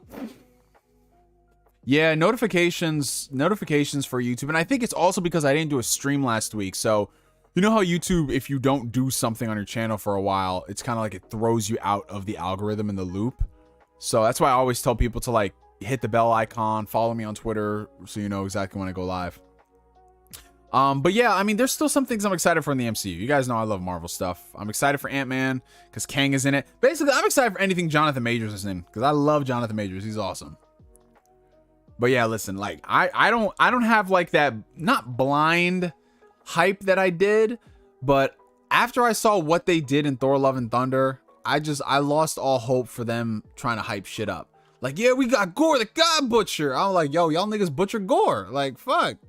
So unless it's got like a real talent behind it, like James Gunn or someone who I know has put out good shit, I'm gonna sit back. I'll be like, okay, we'll see where this goes. But yeah, I wanted to go ahead and answer a question I saw earlier from somebody. It kind of got lost in the shuffle. Okay, so this one's coming from Pooh. I need some life advice. I'm 20 years old and I decided to not go back to community college. I have no idea what I'm doing with my life and I'm freaking out. Oh, man. Been there, done that, bro. Yeah, you're at that age right now where, you know, it's so strange because like you're age 18, you're out of high school, you know, you're at that halfway point where most people are, you know, in college, they're finishing up, they know what they want to do, bunny ears quotations, but you don't, you know what I'm saying? Like you don't think school is for you, so you might just be chilling, you might be working a job, you might be making some bread, mind you, you don't know what you want to do, but you're just existing and you're living. I've been there before. Honestly, that was a good portion of my early 20s, man. A good portion of my early 20s, I had no idea what I wanted to do. You know, I jumped from school to school, trying to figure out like what I wanted to do for like the rest of my life. And I just never found enjoyment in it. And part of that was also because I wasn't that motivated to go to school like that. Because if I don't know what I want to do, I'm certainly not going to be motivated to do something. So the important thing I can tell you right now is it's okay. It's okay to feel like that because everybody has gone through that, bro. Everybody has gone through that feeling where they don't know what they want. There's some people who like live into their 20s, 30s, 40s, and they still don't know what they want. Some people think that they're doing what they're supposed to be doing because it's what society deems or it's what my parents wanted, but that doesn't necessarily make them happy or fulfilled. So I think the important thing you need to do right now is just take a breath. Take a breath. You are 20 years old. You are a youngin'. You are a child. And I'm not saying that to, you know, shit on you at all. I'm just saying that you are young and we've all been there before and you have the rest of your life. The person you are at 20 is going to be very different from the person you are hopefully at 25 and 30 and onwards. So yeah, take a deep breath, realize that there's so much left to your life that you have to accomplish. So what I would recommend you doing right now is first things first, you have to identify what exactly brings you joy in life. What exactly brings you joy? And that could be different from person to person, right? Figure out your joy, your happiness, your purpose, and your reason, right? And once you hone in on those things, like your will to live, your reasoning, things like that, everything else, in my opinion, kind of falls into place, right? Because life is it's not like this thing where it's like, oh, if you do this one thing, everything will figure itself out. Life is very much so a zigzag sort of thing. There's going to be a lot of ups and downs. There's going to be a lot of pivoting from here and there. And that's just a part of life. If you were to look at somebody's trajectory in life, very rarely is it ever going all the way upwards like this. In most cases, it's going down, it's going up, it's going left, it's going right. It's stagnating for a while, then it can go up, and then it can go down, and then it can go all the way up. And the important thing along that journey is that you are living in the moment. You are living in the moment for the entirety of that ride, through all the successes and all the failures. So for me, in my case, you know, figuring out what I wanted to do in my life and figuring out like what I want to do in the future, because life is always about evolving. I realized like the important thing is I have to give whatever I'm doing a shot, and I got to give it my all. So right now, what I'm really focusing on over the next year or so is I'm really focusing on getting all of my IT certifications. That's something that I've been kind of thinking about on and off for like the past 2 years or so, getting involved in IT, the world of IT. And it was one of those things where it's just like I had to, you know, have a long, honest to God conversation with myself and say, listen, you want to do this? Well, you got to fucking do it. That's it. No questions asked. And how it started was I just sat down and I just realized, all right, it's time. Let's do this. Let's find out what we need to do. Let's research. Let's go. Let's lay out the groundwork and let's find a path. But it wasn't necessarily a path towards me getting to that end goal. It was a path towards me getting to the next day, because where I am right now to whatever the final product is, if there is ever a final product, that point, I can't determine what's going to happen along the way. What I can determine is what I'm doing right now, the little milestones that I'm setting for myself, succeeding in those milestones. And if those little milestones are something so simple as waking up an hour earlier and doing some studying and learning stuff that I didn't know, then that's what I'm going to do. Because it might not seem like a major deal in the grand scheme of things. Like, okay, you don't even have the cert yet, but you're studying for it.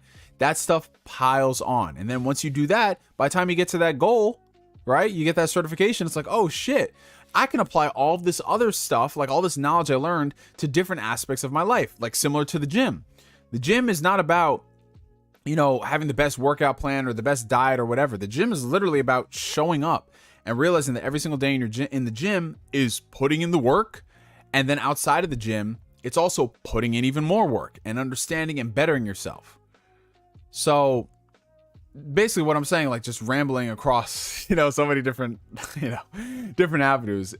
It's okay to feel like you don't know what you want to do. It's fine. The important thing I will say is at least work towards something, some goal, whatever it may be in life. It could be something like, let's say, for example, if you're working a job, you know, and you want to at least make some more money at the job, if you want to look for getting a promotion to that job, you know, look into that. Or it could be something else. Like, let's say you're working a job you don't like and you want to pivot into a different career. Maybe you want to get involved in streaming, you know, work at it, give it your all.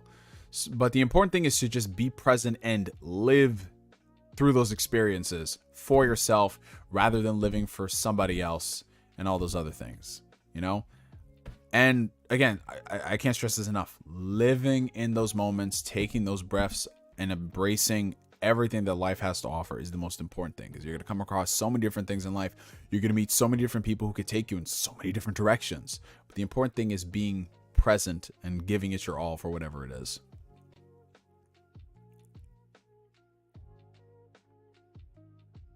Because trust me, man, listen, early 20s. Listen, man, when I was in my early 20s and I didn't have my degree yet and I was working my minimum wage job and all that stuff, it was just, it was so sad. Like when I was on social media and I would see all like my friends from high school and they had graduated college and blah, blah, blah. And some people were getting jobs. It was crushing, man. It was honest to God crushing. But then I had to sit back and realize that, okay, first off, it lights a fire under my ass to do better, not because of them, but for myself. But second, you can't keep comparing yourself to other people in that regard, because everybody is going at their own pace and their own journey, you know? And what that person went through to get them to that point might be completely different than what you're going to have to go through. You know, the important thing is just to be patient at those times. Be patient at those times. You can realize that you need to get your shit together, but also realize that this stuff isn't going to happen overnight. And you don't want to work yourself into an early grave because you think that's what you're supposed to do. Like, man, you guys, this is the most wild thing, bro. So I'm almost 30, right? I turn 30 next year. And I've come across some people from like who I went to high school, and, you know, on paper, on social media, they look very good. Like they're working, you know, they're nice jobs and everything. You know, some of them are starting families and all that stuff. But then when I would ask them, like, how are you? Like, don't tell me about your job. Don't tell me about your wife. Don't tell me about your kids. Like, how are you doing? And some of them I could just tell, like, they've been living on autopilot for like the past 10 years, you know, just going to school, getting the degrees, getting the nice cushy jobs. And I was like, well, what have you been doing? Have you been living, or are you just like, what are you doing? It's absolutely insane.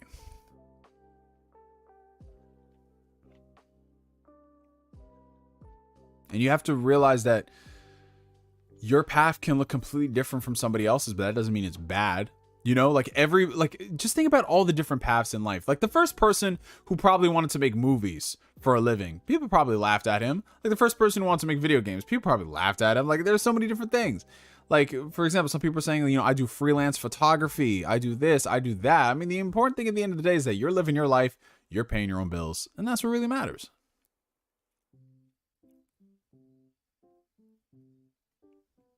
Oh, shout out to the new people in the chat. We got Marcus Doyle Terrell. We got Mexican Zoidberg. What's going on, people? Yeah, I mean, you can't beat yourself too much about like the things you wish you knew. The important thing that you can do, though, is to pass off that advice to the younger generation. So, like for me, any mistakes that I've learned along my journeys, I always try to pass off that advice to younger people. I think that's what's really important, rather than dwelling about, oh, if I did this or if I did that. Like, you coulda, shoulda, woulda, whatever. It's in the past. You can't get back the time. The important thing is you can learn from it and craft a better future.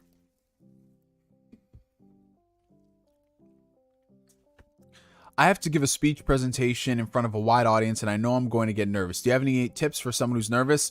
Oh, Devo, yo, you're talking to the right person, bro. So, believe it or not, you guys, believe it or not, I actually grew up as a very, very nervous individual.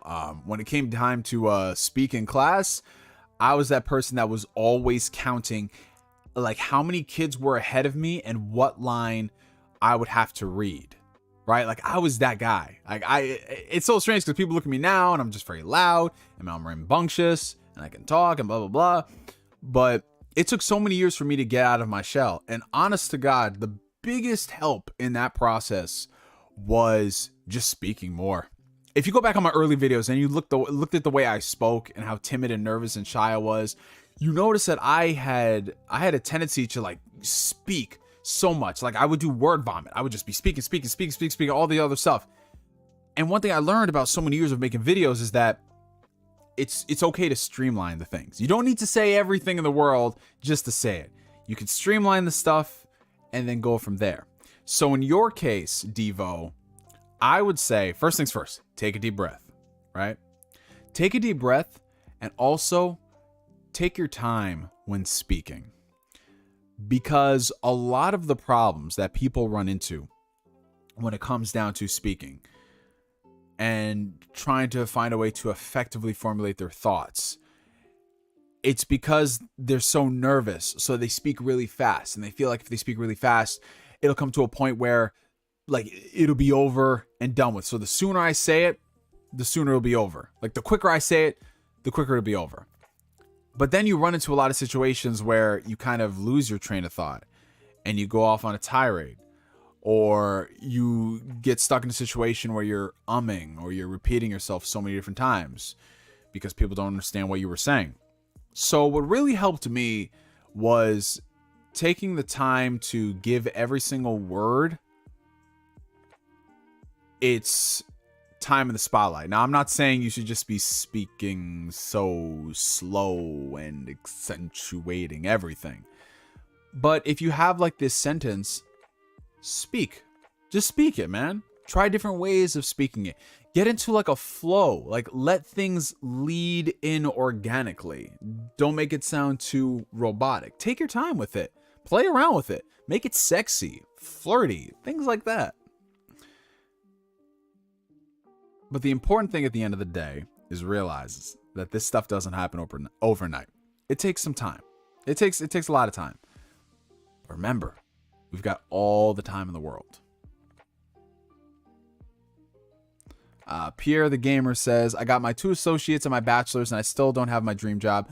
Going for my grad certificate and master's next, trusting the process. Yeah, you just got to trust the process, man. And also, when it comes down to your dream jobs and shit like that, it comes down to basically who you know. Networking is extremely key. And also pimping yourself out. Yes, certificates and degrees and all that stuff is important. But honestly, the reason why a lot of these companies use that is so they can weed out folks. Like, we know this. Like, we've seen a lot of people say that they put that stuff because most jobs actually train you for certain things, especially if it's a very specialized thing, because they want it done their way. But the important thing is to, while you're getting all this stuff, also work on yourself. Work on selling yourself. Like, I saw this great tweet on Twitter with the Putty Cat. I saw this great thread on Twitter talking about hard skills versus soft skills. Hard skills will get you hired. Soft skills will get you promoted. So a hard skill would be like your expertise in something. So like, let's say you are a bomb ass coder and you know exactly what to do. Like, you're one of the best coders around, right? but the soft skills will get you promoted. So the soft skills will be like everything outside coding, where it's just like, well, okay, so what else can you do? Are you personable? Are you a team player? Do you know how to do this? Do you know how to do that? Things that are outside your job title. That stuff is just as important to the stuff that you know, which is why if you look at like salesmen, for example, like really successful salesmen, 9 times out of 10, they could sell you the shittiest product in the world. But because you trust them and you're buying into them as a person, you're like, okay, it's not so bad, right? Like you can have 2 people trying to sell you the exact same package. 9 times out of 10, you're going to buy it from someone who's the most personable or someone who caters it to you. Things like that. Like there's a real science to all of this shit, man.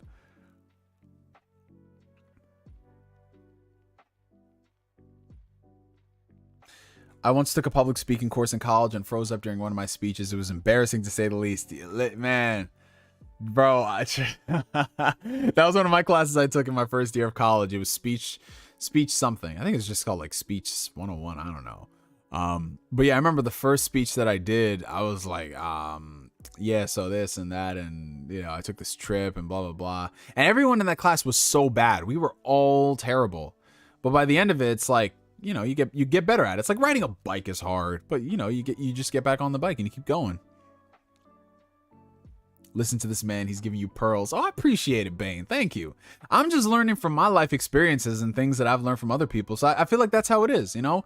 This type of knowledge and information, you don't hoard it. You just pass it on to people because you never know who that's going to help. Like my whole philosophy is you don't have to change a million lives, but if you can impact one person and then that person can impact another person, like, bro, you've changed the world.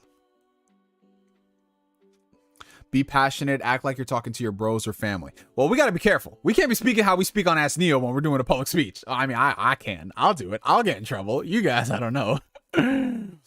I lost my introvert nature by hanging out with extroverted people. I learned I'm either a sponge or a sociopath with advanced mimic abilities. Hey, yo, we're going to put Lumify on our Avengers team. Straight up. We can put Lumify in a situation. Lumify will be the excellent intel. You will be our intelligence. But yeah, sometimes another thing that's really beneficial, you got to get out of your comfort zone. You have got to get out of your comfort zone. Like for me, my comfort zone was very chill. Like I really wouldn't be speaking much to people, blah, blah, blah. And then sometimes I just have to force myself, man. And I noticed like the more times okay, perfect example, you know, since we have a lot of dudes in the chat, I work in cybersecurity right now and I listen to your streams. You can do it, man. Oh, thank you, Mask. Thank you. I appreciate that. Yeah, man. I'm working hard. I'm studying every single day. And yeah, you know, fingers crossed, bro. You know, I was thinking about going ahead and doing one of those boot camp things because a couple of my friends have done boot camps. Like one of them did it through his company in a completely different department, and he went to the IT division. They had a boot camp thing, and another one I know, he just did a boot camp and he already got a job. So yeah, man. In the meantime, like I'm just gonna keep studying from there. I have some resources if you're trying to pass a cert. I have my security plus and see. Yeah, if anything, mask off. I'm not sure if you're on Twitter, bro, but definitely hit my DM, man. I'll hit you up if I have any questions, bro. I appreciate that. Thank you. Public speaking helped me so much in college. Yeah. Hey, Marcus, what's up, bro? Yeah, dude. Honestly. So what was I talking about? Okay, so yeah, since we have a lot of dudes in the chat. We got some dudes, and we also got Flame, and we got Don Otaku. I don't know what Don Otaku is, to be honest. Some type of a creature. So here, when it came to dating, right? I was that type of guy who rehearsed every single line that I was going to say when it comes to talking to a girl. If I was going to take a girl out, okay, first things first. Do y'all know how long it took me to ask this one girl out on a date? Y'all don't even want to know. Y'all don't even want to know how long it took me to ask this one girl in high school out on a date. This is 16-year-old Neo, right? So, bro, I'm the dudest of dudes, Neo. You don't even know. Oh, I believe it, Flame. I don't want no smoke. I don't want no smoke, man. I know how y'all get down in Florida. Y'all Florida, man. Now listen. So 16-year-old Neo, man. 16-year-old Neo. I met this girl because she was in my choir class. I met this girl when I was 16. So I was in 16 going on 17. So it was 11th grade, right? She transferred into our school and she was just so cute, right? So cute, very quiet, kept to herself. And it took me I shit y'all not. It took me 6 months to speak to this girl. 6 damn months to muster up the words to speak to her. Mind you, we had 2 classes together. And whenever we were like in like proximity, or if we had like group assignments, bro, we'd have a group of 5 people. I would talk to everybody else but her, because I just couldn't. Like, I was the type of person where if she looked my way, I was like, what's going on? I don't even know. It took me 6 months to finally speak to her. I spoke to her, and then I shit you not, like I had that weird feeling where it's like only like my upper body was really sweating, nowhere else was sweating, but I felt like the sigh of relief when I spoke to her. And it was at the end of the year. And it's not like how it is now, where it's like, oh yeah, you're all on social media, you're all on Instagram and blah, blah, blah. You actually had to ask for the numbers, which made it 10 times more infuriating. My boy Neo needed me as a wingman. Oh, Adrian, what's up, bro? Good to see you. So it took me 6 months to talk to her, right? Then, after that, I didn't speak to her all summer because, of course, like a dumbass, I didn't ask for her number before we went on vacation. And mind you, like I said, guys, so when I was in school, it was like right on the cusp of the social media boom. So it was right before it really popped off, but not to the point where, not to the point where we didn't know it existed. So in my era, everybody was on Facebook. We were all on Facebook. MySpace was kind of fizzling out. So I didn't know her like that to ask for her number, but I added her on Facebook because I was like, oh, I recognize this girl. She'll probably recognize me. Let's go. Let's get it. Added her on Facebook. I don't message her at all throughout the entire summer. So come back to September, and I said, you know what? I've been doing YouTube videos all summer long. I have the confidence to ask a girl how her summer was. So I was like, that's what I did. Like, I came back. I mean, mine just took me like 3 weeks, but I talked to her, asked her how her summer was, and it was a great, really awkward conversation. I was like, yeah, my summer was good. She's like, mine was good too. Well, bye. Like I told you, shit was not good for your boy Neo back in the day. It was not good at all. But eventually, I asked for her number. I got her number. We started texting. Then I found out she had a boyfriend. My dreams were crushed. My dreams were fucking crushed, bro. But you know what? It's all good. It was all good. It was all good. Because out of the ashes of this defeat, we'll build a better one. Yo, X-Men Apocalypse. Fucking awesome. That fucking trailer, bro, had some quotables, bro. But yeah, I was like, oh, it's all good. It's all good, man. It's all fine, it's fine. It's fine. I'm not crying. And shit was good and everything. Kept talking all throughout, senior year and everything.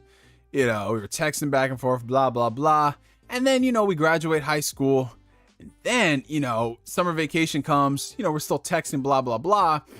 And then all of a sudden, she sends me a text because we hadn't texted, I think, in like a month or so. And she says, I just want to let you know that me and such broke up. And I was like, word? Wow. Damn, I'm sorry to hear that. Now, mind you, my dumbass at the time didn't realize that was code for, like, I'm single. And I was like, damn. Very oblivious 18-year-old Neo. But, I asked her out. Mind you, if I had asked her out before she got with her boyfriend, I probably would have been with her. So I asked her out, and we had a great first date. And like a dumbass, I don't ask her out on the second date because I'm like, okay, let me not screw it up. So I don't ask her out on a second date. Time passes by. She ends up moving. And a few years pass. And then I ask her just out of the blue. I was like, I have a question for you. You remember that first date that we went on years ago? And she was like, yeah. Did you like me? And she was like, yeah, I really did. That's why I wanted you to ask me out. And I was wondering why you didn't ask me out for a second date. I thought you just wanted to stay friends. And I was like, okay. And when I heard that shit, bro, I was like, on the one hand, I was excited because I was like, yes, I was right. And on the other hand, I was like, fuck you, dumbass. You just missed an opportunity. But then again, I was like, you know what? This is a learning experience. This is one of life's greatest lessons. One of life's greatest lessons is from every single situation, you get a learning experience out of it. Whether it's good or bad, whether you took an L or you got a W, you learned something. And from there, I realized that, you know what? Life is too short to be wondering what could have been, what should have been, what can be, blah, blah, blah. The only thing that we can control is what we do in the moment. So you got to shoot your shot. And there are going to be a lot of times where you shoot your shot and you fucking miss and you get curved. And you know what? That's fine. That's okay. You just keep it moving. You just keep it moving, my friends. You just keep it moving. That's what you got to do. And she's been working out pretty damn well for me, man. She's been really fucking good. Like, there was a time where I couldn't even cold approach a girl. Now I'm just like, hey, how you doing? How's your day? You look pretty. That's it. Simple shit. Keep it moving.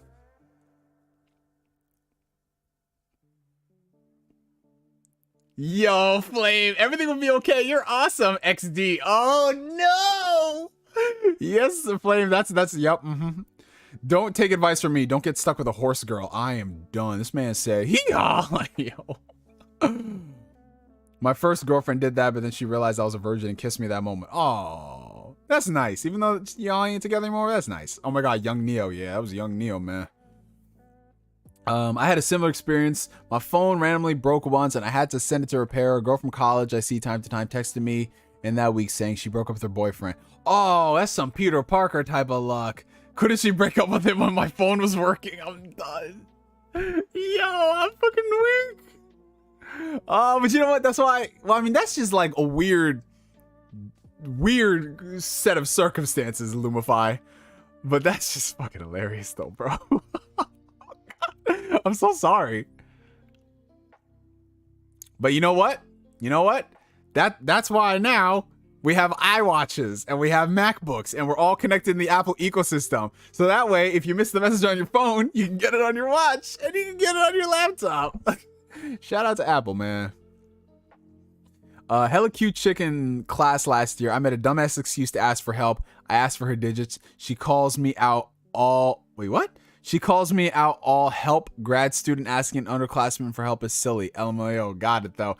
Listen, sometimes you gotta shoot your shot, bro. Like, I'm not saying I ask dumb questions to shit I don't understand. But sometimes I just be saying shit and they be like, yeah. And I'll be like, oh, word. You know, like, you gotta try anything that works. My ex used to go to the club and not answer her phone. Uh-oh. Listen, that's a red flag, bro. Listen, I'm not saying that she a hoe if she don't answer her phone. But was she grinding on that dude? Listen, man. All I'm saying is the dating scene is trash right now, bro. Dating scene is trash shitty. Trash shitty, bro.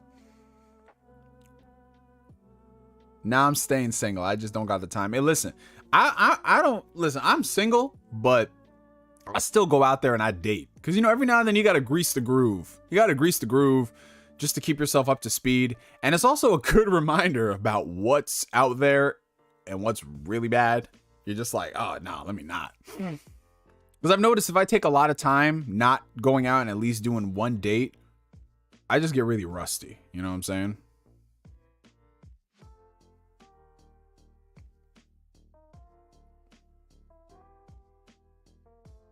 She would call back the next day acting nice. Oh no, Vaughn, that's a That is a red flag. You know what it comes down to? Yeah, confidence is key. Confidence is definitely key, Adrian. But honestly, what's really so like, because, you know, a lot of people think confidence, and a lot of people associate confidence with being loud and being an asshole. I don't think it's that. What I think confidence is that you have enough confidence in yourself to just be present in the moment. Give her the eye contact, letting her speak. In fact, listen, like all the times I've ever pulled girls, they've spoken more than me. I don't really speak.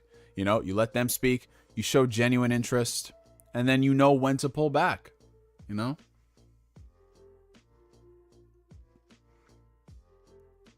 I asked a few girls out this year and I got a few numbers, but no responses, so it sucks a bit. Honestly, bro, so there's two things. There's what you can control, and then there's what you can't control. So what you can control is you can look at your approach to those situations. You asked girls out and you got some numbers, right? Now, a lot of people could say that, well, those could be pity numbers, but I'm gonna be real now. Nowadays, with a bunch of creepers out there, girls don't be giving out their numbers like that. You know what I'm saying? Like, sure, they could block the numbers or whatever, but still, they gave you your number. So from there, you kind of have to work on your approach and what you do going forward, right? Because there's some situations where you can get numbers from people, but depending on what you do at that time, it could fuck the whole shit up. And then also remember, the dating scene is trash, shitty right now. So there's some people who say they're single, but they're not single, or they're just entertaining a lot of people, blah, blah, blah. So you got to realize that, you know, part of it is stuff you can control and part of it is out of your control. Maybe they might not be interested in you. So there is that. But one thing that's really worked for me, if I get a girl's number and avoid surprise traffic jams. Oh, thank you, Waze. What's really worked for me is if the communication is there. Like if she's just sending me one-word responses, if I ask her like, "Hey, how's your morning going?" She's like, "Good," and she doesn't add on anything to that, I'm like, all right, this is sterile. Like I'm not dealing with this. So if it's very bland, I don't really go anywhere else with that conversation because they ain't putting in the effort.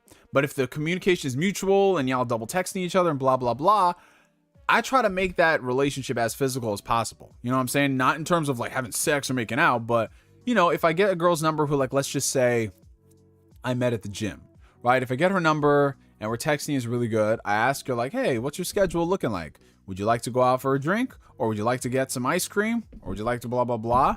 And if she says yes or no, what have you, you can dictate it from there. But one thing I've noticed, at least in my personal experience, the more time you spend texting and less meeting up, people lose interest because the initial attraction is not there anymore.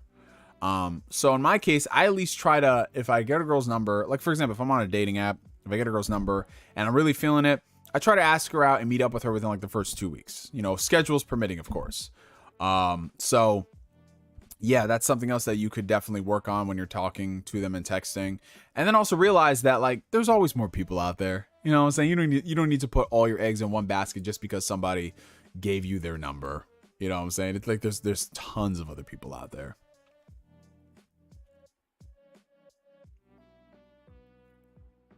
Man, I was talking to this girl on Facebook video chat and I called her bro. Instant friend zone. Ayo, bruh. Now, honestly, dude, who was this one girl got mad at me one time for doing something similar. I said bruh, like in a text. I said bruh, like B-R-U-A. It's like bruh. Who got mad at me? Somebody got mad at me. Was it one of my exes?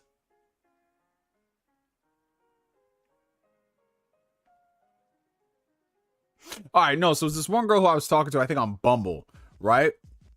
And she didn't like how I was saying like fam or bruh or whatever. And she's like, "Oh, you know, you shouldn't talk like that way to a lady." And I'm like, I just met you. Like, what the fuck? Like, yo, you know what I'm saying? Shit is ridiculous. But nah, if you call her bro on a video chat, man, she's just like, "Oh, okay, he just wants to be friends." Blah blah blah. To the streets. Have you ever have you ever had a girl use you for a date just for food? No, thankfully that has never happened to me before. I mean, I've had a couple of dates where I've went out with a girl and it's never gone anywhere, but I've never, like for me, I have this rule, right? So if I go on a date with somebody and it doesn't go anywhere after the first date, sure, I might take an L initially, but that's it.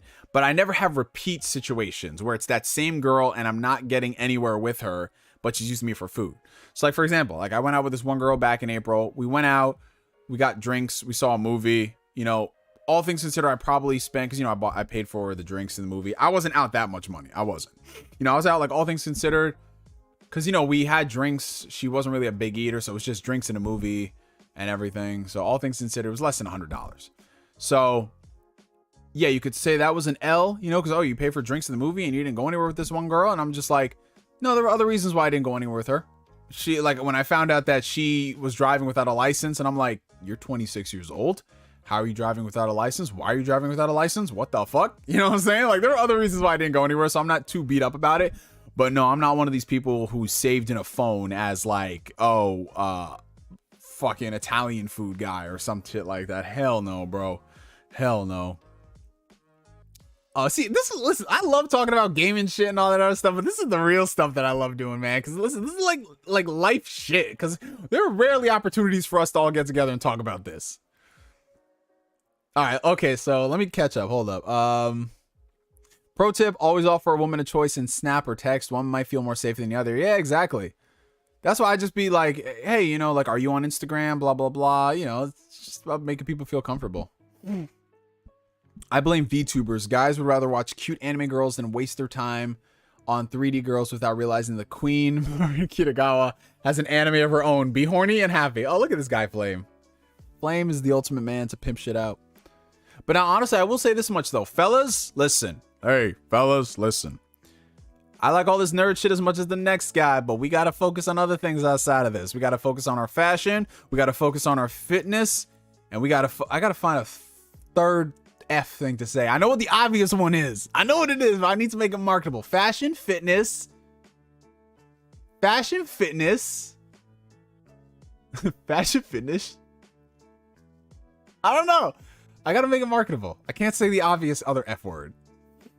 But no, we got to focus on that. Like, I want y'all, for every RPG you complete, I need you to talk to a woman. I'm telling you, I need to talk to a woman. For every RPG, for every social link you max out in Persona, I want you to get a phone number. That is my wish for y'all. Let's see. I think the best way to go about it is to find something you guys have in common and make long conversations about it, but be smart to change topics every now and then. Yeah, honestly, conversations should just flow. It should just be like a dialogue where you don't feel like you're teeing somebody up. Like, okay, we're going to go into this next convo. It's got to be natural. People say after the second date, you should be able to get the box. Is that true? Honestly, it depends on the situation you are with the person. Listen.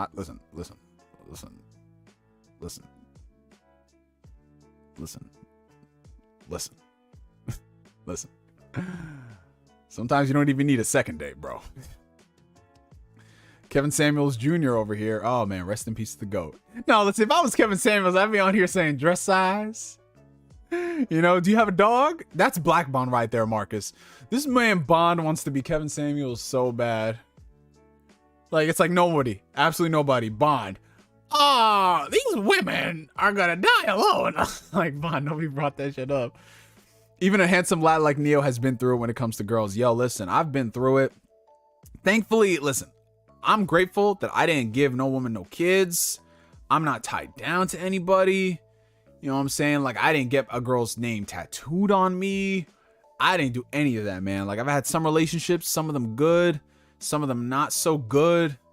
But, you know, I'm just very thankful that I have my sanity and my peace. And that is the most important thing. Like, oh, man.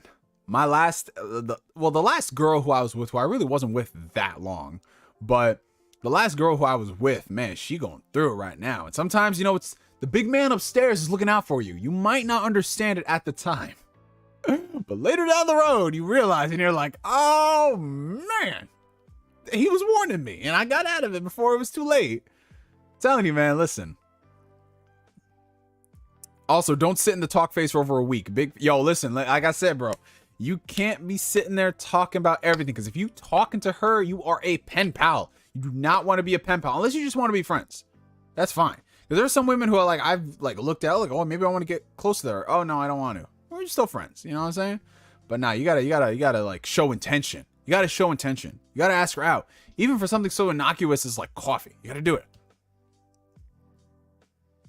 How do you talk to girls at the gym without feeling like a whole creep? Okay, so. First things first, can't look like a creep. That's rule number one. Can't look like a creep. Got to put yourself well together. You got to make sure you're well together. Well put together, right? Second, it just comes down to having a conversation, right? So when it comes to gym etiquette, obviously you don't want to be that guy who talks to a girl who's on the treadmill. But like, let's just say, for example, like perfect example, the last girl's number I got. You know, we were both using squat racks. You know what I'm saying? She was at the squat rack to the right of me. And I noticed that she was struggling putting the weight on the barbell. So, you know, being a good gym friend type of guy that I am, you know, I held the bar for her. And mind you, I didn't put the weight on for her. I held the bar for her so it could stabilize. So that way it shows like, oh, he's not trying to like blah, blah, blah, blah, blah. You know what I'm saying? Like, you know how some of them are. But yeah, so I just held the bar for her and she was like, oh, thank you so much. And I was like, yeah, no worries, you know?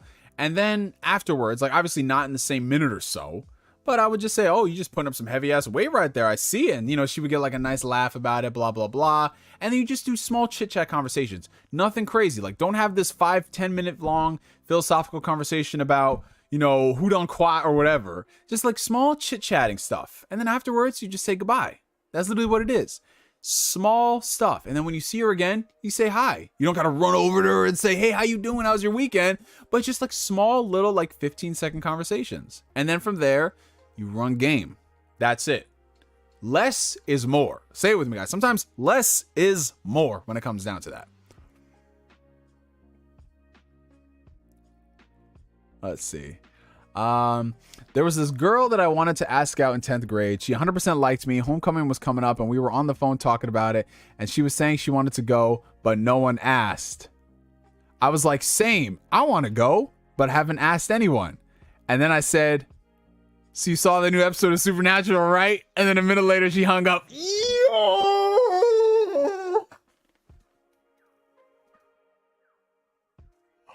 Oh my God. Oh my God, Don Otaku. Oh my God, Don Otaku. Damn, I thought my situation was bad. Oh, wow. Holy shit, dude. Holy shit. So you saw the new episode of Supernatural, right? Damn. But listen, we've all been there, bro. And you know what? You know what the important thing is? She wasn't the one for you, man, because you got your wife and you married, you booed up and everything, man. But still, though. Oh, damn. I worked up the courage to ask her 2 days later and she said she already had a date. Ouch. Pray for the man Don Otaku. Can I get some F's in the chat? Oh my God. Poor man. Poor Don Otaku. Poor this is not Don Otaku. This is like up and coming Don Otaku. What would we call him? I don't know. Jesus. Oh boy.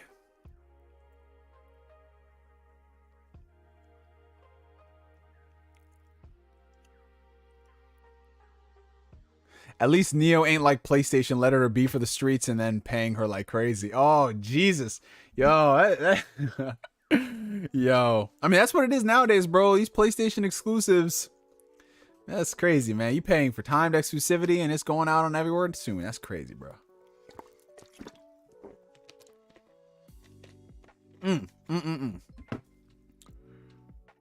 And she became a thought. See, it's a good thing you didn't get with her, bro.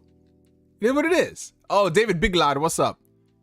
Bro, love advice show. I'm telling you. Thank you, Adrian. Yeah, I love doing this shit. Cause listen, there's only so much information we can pull from Phil Spencer's fence from his fucking shelf. Why did I say fence? Finance, fitness. It's fitness. There was a fourth F. Finances, fitness. I don't even know. I'm gonna come up with this. I'm gonna get my whiteboard out. I'm gonna wheel the whiteboard out over here. I'm gonna write it down. If you don't have your money right, you shouldn't be dating, honestly. Yeah, that's a fact. That's a fact. Dating is not cheap. You know, like obviously depending on like what you're doing, it can be cheap, but as a general rule of thumb, you know, expect to go out and at least pay for one of the meals if you're taking a date out. I mean, every now and then I'll have girls take me out, which is awesome. Like I just had this girl take me out for my birthday 2 weeks ago. That was cool. And feelings. You're not my dad. Finance, fashion, fitness, and a fresh fade. Yes, sir. Well, I ain't got no fades going on no time soon, man. This is like crazy, bro. I've always had a fade. And I just don't have no fades right now.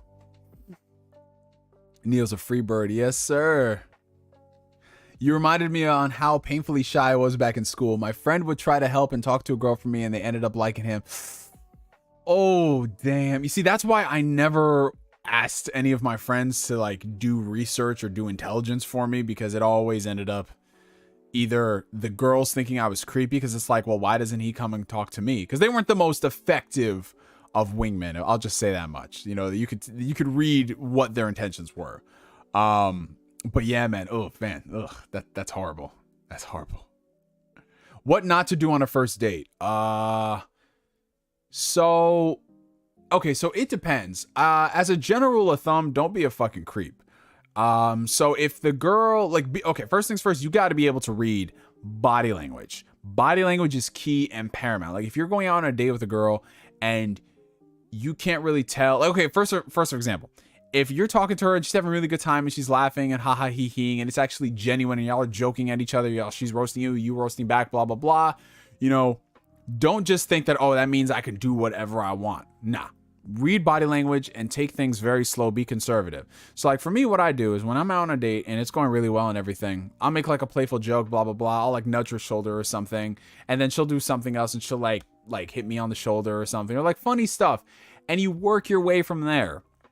I wouldn't say just escalate to doing something like making out immediately. Like you want to build up the tension to that. Just like you're building up tension in a movie, you want to build up tension throughout the course of the date. So being able to read body language is extremely, extremely important. And knowing when, knowing when to make the date not about you. So read the room. Read the room. I mean, all this stuff comes back to reading body language, but being able to read the room when you're talking to somebody and you notice that you like, unless the story is specifically like, hey, listen, there's this like secret about the US government or blah, blah, blah. I want to tell you, know when you're speaking too much, right? If she's getting disinterested, if her eyes are wandering around there, it probably means you're speaking too much. So give a little, get some back. You speak a little bit, she speaks.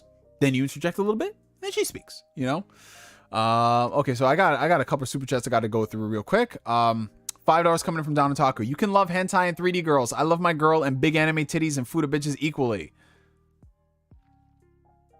Look at this guy. Does your wife know you love all that stuff? Can we bring Mrs. Don Otaku on the streams one of these days? Can we bring her on here? I need to get her viewpoint on this. I need her viewpoint.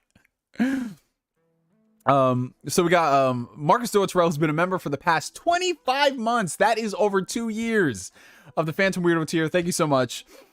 Is the dating game so trash that you ever thought about hitting up an ex? By the way, true confidence is walking up to your barber and saying that cut is trash. Hey, yo, listen, I don't have that confidence to tell my barber that, because my barber keeps me right. I'd be upset though if I got a cut. That's why I'm very particular. Like when I go in my barbershop, I get cool with some of the other barbers there, so at least they know my style if my main guy ain't there, right? That's how when my barber passed away last summer. He'd been cutting my hair for like the past like 6 years. So when he passed away, I needed another barber, and it was in the same shop. And he had seen enough of the haircuts that I gotten that it took us a solid like a month or two to get the exact style right. But we worked around that and we got it. And he'd been cutting my hair ever since. Right now I'm not going to the barber as much because I'm growing it out, but. Shoot, dude, I could never. Like, imagine you got a barber and they push your hairline all the way the fuck back. Yo, Jesus, I don't even know, man. I don't know if I got that confidence. I'll probably just never go back to that shop. Let's see. Okay, so back to his question. Is the dating game so trash that you ever thought about hitting up an ex? Man, yep. Yep. Man, I've definitely been there. In the past 2 years that I've been broken up with like my not the most recent ex, but the one before that, I was like, maybe because it's been 2 years, we're better people, we can work around some stuff. And then you realize that that's not a healthy thing to be doing. It's not healthy at all, because you have to realize why you got out of that situation in the first place. Now, I understand if it had been maybe like 10 years or, a long amount of time, you could fundamentally be two different people and try it again. Fuck it. But if it's recent enough, nah, you can't do that, bro. You can't do it. The wound is too fresh, and you just got to focus on the other things in life. You know what I'm saying? Like, obviously you don't want to focus too much on a relationship. You want to focus on everything else surrounding your life and getting that in order too. But nah, like I've had temptations to hit exes back up, but everything, I think about the worst times, and that keeps my head on. That keeps my head on straight, bro. Because an ex is an ex for a gosh darn reason. And we're not taking the Lord's name in vain tonight. That's what we don't do because we childs of God. Let's see. So, Flame said, what not to do on a first date? What's your favorite porn tags? Oh my God. We already know Don Otaku's favorite porn tags. Would you continue to date a girl who later disclosed to you that she has an STD? Would you continue to date her? And we hadn't had sex yet, I assume, right? Honest to God, no, I can't do that, bro. I mean, that's just me. I can't date somebody that has an STD. That's just me. I mean, more power to people that can, and people live lives dating people, who have STDs. That's fine. But to me, I can't do that.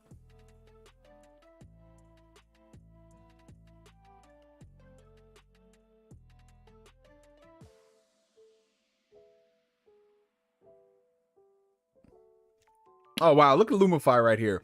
Less is definitely more. There was this chick I wanted to talk to on the bus. Our eyes met once and I gave her a smile. She smiled back. I knew right then and there if I saw her again, she first? She first? I don't. She shells by the seashore. And it did. So I started that conversation, smiled. Oh, see, sometimes all it takes, man, just having a nice smile, a little compliment. That's it. Best first date ideas that aren't the movies and food. So that depends, bro. It depends exactly like first off, like how, okay, if you've been talking to her for a little bit and you don't really know too much about them, obviously going out to eat is the safest approach. But if you want to get creative and inventive and you really have a vested interest in this person, maybe learn a little bit about them. Like, let's say, for example, the person you are going out or you want to go out with, maybe they're just very outdoorsy and they like the wilderness and they like athletic stuff or whatever. You know, maybe you guys can plan a hike because that's a nice way for you guys to talk to one another without the pressures of a first date. Rock climbing is really fun. If you guys are very competitive, you can do something like mini golf. You can do a lot of things that don't involve movies or foods. I am honestly a firm believer that movies as the date itself is a terrible idea. It could be something to cap off a night, but not something that should be like, hey, I'm asking this girl out, let's go see this movie. Because remember, if you're texting somebody for a little bit and you ask them out, you're not going to be doing any talking throughout the movie, right? So what I do, my approach is always going out for dinner and drinks beforehand, then capping off with a movie. Sure, it makes the night a little bit more expensive, especially with how ticket prices are. But at least you can feel them out and you can talk to them and be like, oh, okay, you know, like blah, blah, blah, blah, blah, blah, blah, blah, blah, you know, the usual, yeah, dribble. So yeah, it all comes down to like, first off, your location, where you live, some of the stuff that you can do, finding out interest between you guys that could make it fun for the both of you. Because you have someone who's not really interested in doing any hiking stuff, then why are you going to take them on a hike? They might not even like it. They might say it's the worst thing in the world and never want to see you again. So yeah, you know, just play around with it. Like look into like some of the stuff you have in your local area. Like a really good second date or something is like if you have a paint bar near you where you can just like drink and paint stuff. Like that's something fun and interesting and different. So yeah, it's a bunch of different stuff. Mask on, mask off says mask on or off. Okay, mask off. My advice is to focus on your career and your finances first. Women will come whenever. As a future father, I want my daughter to date a man who can take care of money and have a focus in life. Yeah, that's what, you know, I always recommend to people. Focus on your getting your house in order, you know, and that house doesn't just mean finances. It means how you are spiritually, how you are emotionally, and how you are physically too, like getting your health in order. Because remember, if you're thinking long term, your health has to be paramount and included in that equation. But the important thing is to focus on your purpose and your passion in life. But I always do tell people along the way, you can have a little bit of fun. You know, you got to learn, just like all the other things in life, you have to make, if you want to get good at dating, you have to date. You know, like there's some people I know who put off dating for so many years and then now they're struggling dating because it's like, well, I don't know what the problem is. Like, you know, it's like I have a good job, I have a good car, blah, blah, blah. And it's like, yeah, they like that, but how are you as a person? Are you personable? Can you hold a conversation? Do you know how to read the room? And you know, some of them don't really know how to do that. So it's one of those things where I feel like you should work on everything surrounding it. Obviously, getting your finances in order is priority number one, but at the same time, still have some energy to like dole that stuff out into dating, because you don't want to end up in a situation where you just, you know, like the first girl you walk into after you have all this success and then she takes you for all your money afterwards. Like that's the worst thing. Hey Neo, are you into dating women with kids? I don't want a pre-made family. No. So I'm not into dating women who have kids.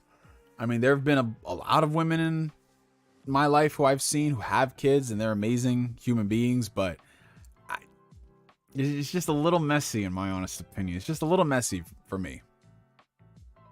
Like, I'm not saying that like every situation is the same, but I don't know. But I mean, like I said, there's some people here who are stepfathers, you know, some women out there who are stepmothers, and that's cool. It's all well and good. But for me personally, I'd want someone who doesn't have kids so I could start a family with her and we can raise our kids together at the same time.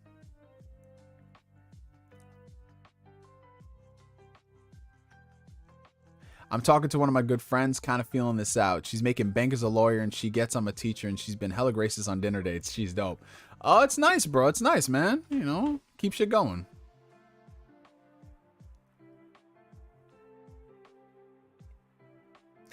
Yeah, the last girl who I was talking to, she makes bank, like really good money. I think she's making like close to $200,000 a year now.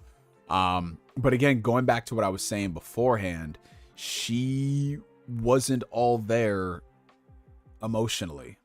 You know, her entire life her family had focused on success over everything else. And she's in her early 30s now, and she's just had like a moment when we were talking where she's just like, I don't know if I'm living in life. And I was like, oh boy, I know where this is going. I know where this is going, man. So that's part of the reason why the relationship didn't work out, because I was very much so a person who was in the moment and she wasn't, and she wanted to be in the moment, but she was scared of being in the moment because it went against all her programming for the past 30 plus years.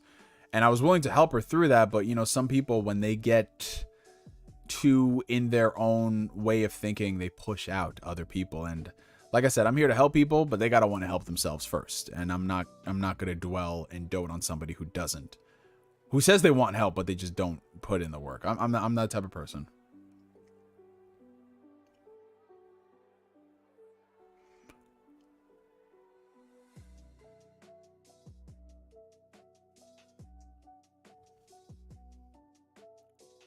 Yo, speaking of bad wingmen and wingwomen, in high school, this girl came to me in the homies' lunch table and went to one of my friends, and she was like, that girl over there says that you like her. Oh, man. Yeah, I'm a very chill wingman. When it comes down to being a wingman, I'm literally the type of person where it's like, okay, if I'm a wingman with somebody, first off, we are going there together. I ain't gonna be like one of the things like my homie over there likes you. Like, fuck that shit, bro. We're going all together. So if it's like my boy thinks this girl is cute or whatever, I'm like, I bet, let's go. Straight up. And we just start talking. It's like, hey, how y'all doing? You know, like, I'm Chris. This is blah, blah, blah. Can we buy y'all a drink and everything? We just start talking, yada, yada, yada. And I usually talk with the other person while he talks up that girl. And if he don't make a move or if he doesn't do anything, that's on him, because I did the hard part. I got us over here and got into the conversation. After that, that is on you. I cannot control that. It's literally like How I Met Your Mother. Like, hey, have you met Ted? Like, that's literally how it is. That's how it is. How many languages do you speak fluently? I tried to spit game to any girl.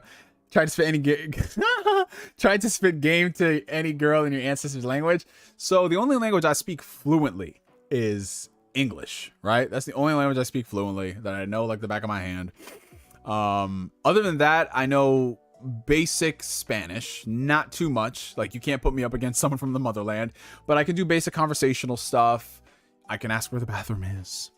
I can hear, like, I can read between the lines if somebody is talking about me. I'm really good about that. And then I speak bits and pieces of Amharic, which is the language that my parents spoke growing up in Ethiopia. So, but that's like very, very, very like just a couple of phrases here and there.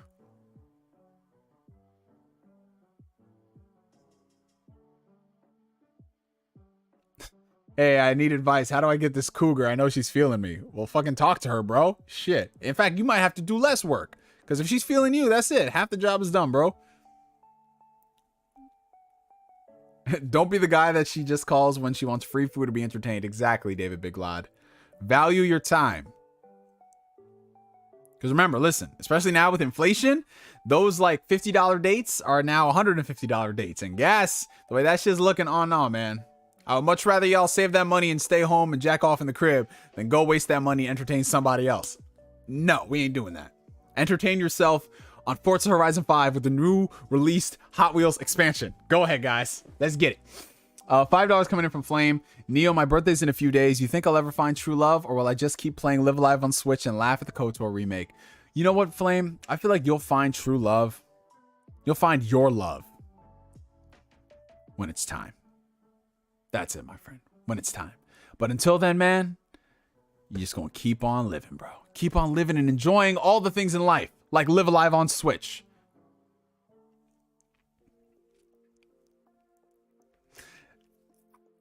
Neo ain't raising no one's kid. Oh, absolutely not, man. I'm not. Like I said, more power to the people who can. But I want to raise my own child.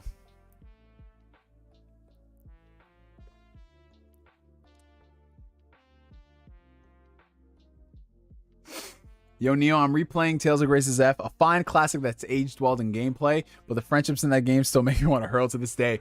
Yeah, as far as the Tales games go, Grace's F has definitely got some of the more cheesier writing. And yeah, that whole childhood arc, yeah. But yo, the combat is on point. I fucking love it. When I was single, I was friends with benefits with a chick who had twin babies, and she was trying to get me to be their baby daddy. Oh no. No, arsonist. I can't do that. One kid, let alone two? Nah, fam. I can't with that shit, bro. Like, there was this one chick I matched with on Bumble, and we were talking for like a good 2-3 days. I'm like, damn, she's bad as fuck, bro. And literally, I went and I looked at her profile. I was like, oh wait, no, she got kids, bro. Oh fuck. I was like, nah, I'm done with this shit, bro. Cause nah, it's not me, bro.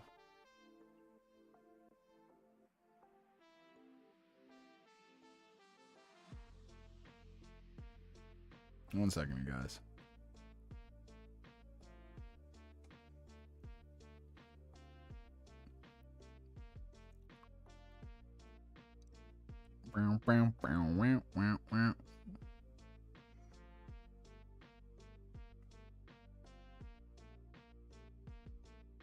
What the? Hold on.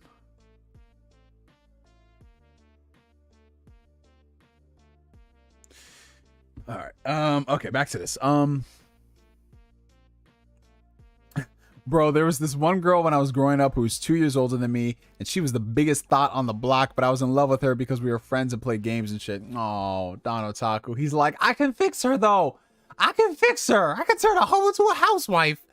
Well, listen, we've all been there, bro. Nah, I ain't never been there. Fuck am I talking about? That's just you, bruh. When they hit you with the who am I? It's time to pick up and leave. I thought I could save her. Have you ever had a pregnancy scare? Nah. In my mind, I did, but I was just overthinking it. But nah, it was no pregnancy scare. It was just one of those situations where I was just like, did I pull out in time?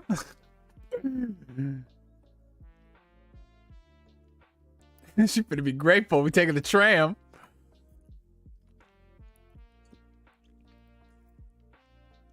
Let's see. NKDN, I did not say hello to you today, man. How you doing? Yo, speaking of a girl that only hit me up for free food, years ago, a girl would make me drive 45 minutes just for me to get her Burger King. And I assume BJ's is like the restaurant BJ's. I hope it was a blowjob, bro. Because if you drove 45 minutes, nah. Okay, but you redeemed yourself. He said, not worth it. Stopped middle of the highway and went home. Bro, why would you drive? Bro, I ain't driving nowhere anyway. No. At least you learned halfway through. You're like, wait the fuck a minute. Yo, bro. 45 minutes just to get her Burger King? No, listen. What? Hell nah. Nowadays, man, let her pay for ass for Uber Eats. Fuck out of here. You were going to drive 45 minutes, though. That's crazy. You drove 22. That's crazy, though. Yeah, but I appreciate the homie Don Otaku. I appreciate all of you guys for sharing your life experiences. However good, however bad, however embarrassing they may be, this is fun. I'm trying to think of other embarrassing stories I've had, like with women. Because remember, like, I don't have that many that are bad because I spent a lot of my life not approaching women. You know what I'm saying?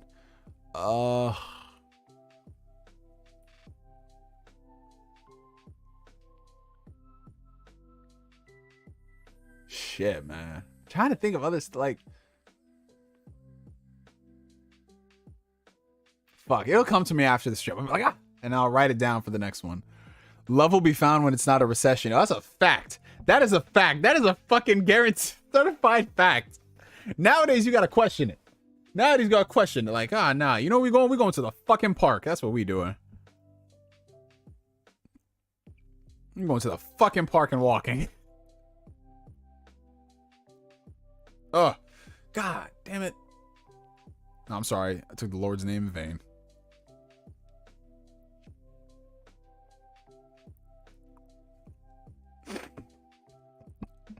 Okay, let's see. Neo, you're almost 30. Your only options are mid to okay looking women or a bad chick with kids. No, Tez. I can date women who are younger than me, man. There's not, especially nowadays with how people ain't getting married and those who don't have kids, bruh. I got options. I'll live. I'll be alright. I've had 3 pregnancy scares. Jesus. God dang it, Marcus. I'm sorry, Lord. But yeah, no, listen, I will say this. When you start getting into like your early 20s, I mean your late 20s, yeah, it starts becoming slim pickings. Because remember, everyone's either married or divorced, or they just be having kids and they ain't put no ring on the finger. Or they're crazy. Like, it's just 4 different kinds of, man, it's rough. That's why I be saying single, bro.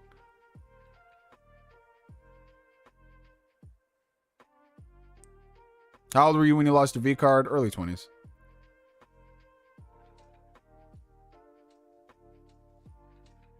Neo the love doctor. No. What the fuck is, yo, Don Otaku was on Demon Time tonight. This should have been an X-rated stream with how he be talking. He's like, bro, jacking off is underrated. I'll never get tired of it. Like, yo, what is with this man though? It's not. Yo, listen, Don Otaku, you are in a stream full of men, and there might be a woman watching who's like, what the fuck? Might be a case study. Like, is this how people get down on a Tuesday evening? This man Don Otaku wild, bro. Oh yeah, there was that one time where like I think a chick broke up with Flame because she was in love with a horse, something crazy like that. That's wild. I drove 45 minutes for a girl to buy White Castle. Dumb, but we don't have any. No, Kermit, no. Why y'all all driving for the fucking, no, not for fast food, no. I'm trying to think like the worst I've simped. Oh, I don't even know. I've never done anything like that. Nah, I'm trying to think. I can't, nah, bro. 45 minutes for some fast food? Listen, I drove half an hour to get some Sonic because the closest Sonic is like down in Long Island. I did that shit for me, not for anybody else. Lots of bad chicks with kids though, not gonna lie. I can't do it, but damn, maybe when I'm 35, nah, I can't do that shit. No matter how much money I got, I can't do that shit, bro. I can't do it. Like, I'll smash a bad chick with kids, but I'm not gonna raise that shit. Adrian, those kids are gonna take all your fucking games, bro. And Adrian, we go see Adrian get the fucking. He gonna become fucking Mega Man. He's gonna put the blaster on and just pew pew pew. Yeah, I need to see that. Now, Adrian, you know what you're going to do? Adrian's gonna get his fucking Rock Band Guitar Hero sets out. He's like, you know what? You know what? Beat the kids. Creative ways to beat children. Any interesting Tinder stories? Interesting. Well, I mean, it's not interesting. It isn't interesting, but like I matched with a girl on Tinder who worked out at my gym, so that was interesting. That's how we got together.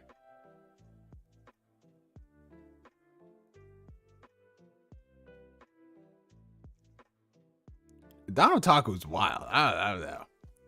Oh, you're 25 years old now? Oh, happy belated birthday. Happy belated birthday, Michael Brunt. Listen, everything in life is about learning experiences, y'all. We learn things. We learn things. The good, the bad, the ugly, and everything in between.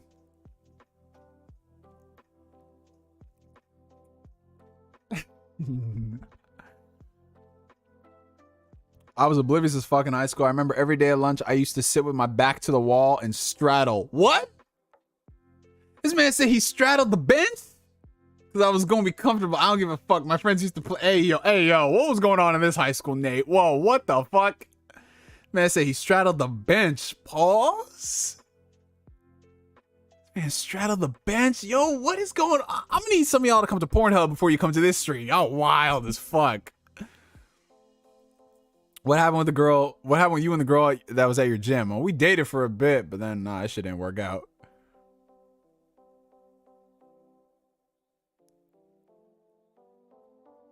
It was just one of those things where you just find out you're not compatible with somebody, man.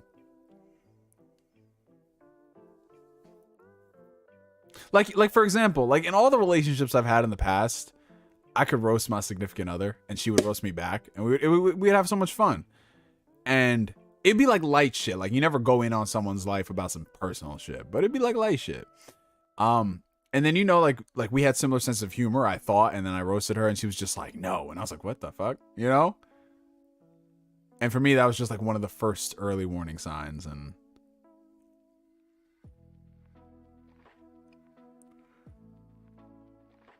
the worst I simp was going from New York City to Philly for a con at the first meetup with this girl. I thought we had chemistry, spent over $200, and she wasn't affectionate to me or even acting friendly.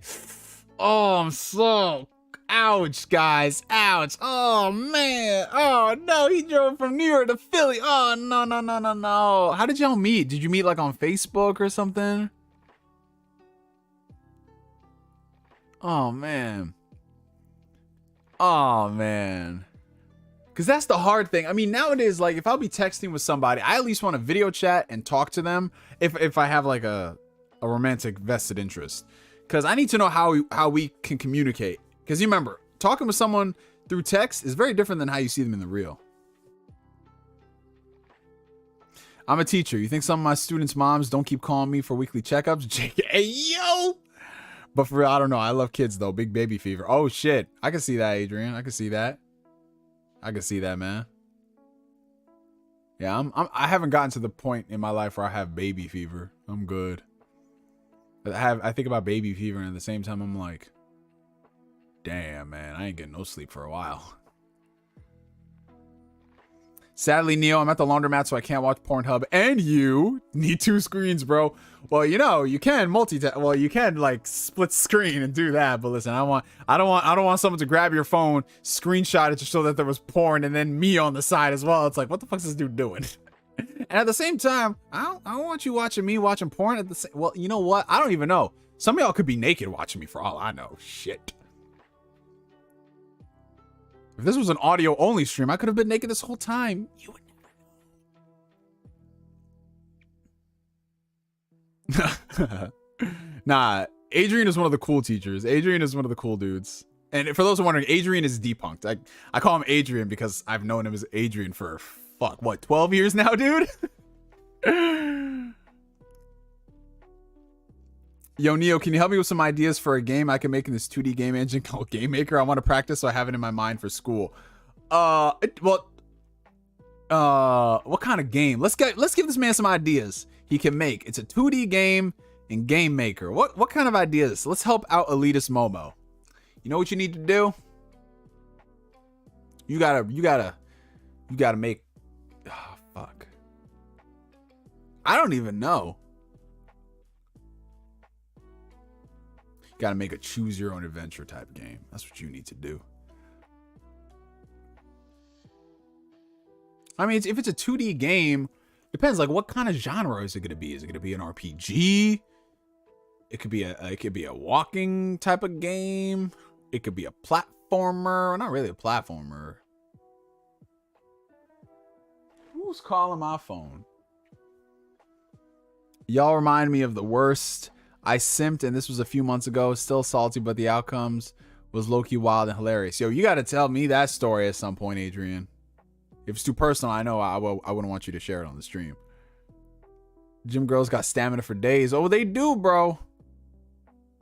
Neo, what's your preference? White, black, Latina, Middle Eastern, Asian? Listen, I love all women, man. I mean, most of the women that I have dated have been Latinas. I don't know, that's just where most of my action comes from. But it's been like mostly Latinas. Mostly Latinas. And then after that, it's like a couple, like, I mean, like, mostly Latinas. You know what I'm saying? Because, I mean, I've gone out on dates with like white girls, with black girls, with Asians. Like my last relationship, I was with someone who was Chinese. But yeah, mostly just Latinas, bro. Because I don't really have like a preference per se. It's just like the type of women, like, because I'm attracted to all different types of women. But the ones who I've just been with happen to be Latinas. I don't know. I don't fucking know, dude. Met on Hinge and the con was what she was going to and invited me. What a waste she, isn't it? She needs self-awareness. Given I still have her on IG and upload stories, that makes me facepalm. Yeah, honestly, bro, the biggest thing I always tell people is if you're not interested in the girl, you got to get her out of your life. Period. Point blank. End it. That's it. Move on. That's what I do in my last relationship. Shit didn't work out. Deleted the numbers, deleted the text message convos, deleted the photos, unfollowed on Instagram, kept it pushing. Because why else do they need to be in your life? Because every single time you look at their profile, it is a reminder of what could have been or what once was, and you don't need that energy in your life. You don't need to think about the good times with someone who's no longer in your life. The only time you need to think about good times with someone who's no longer in your life is someone who meant something to you and they are unfortunately no longer there. All this other shit, nah, that shit don't matter.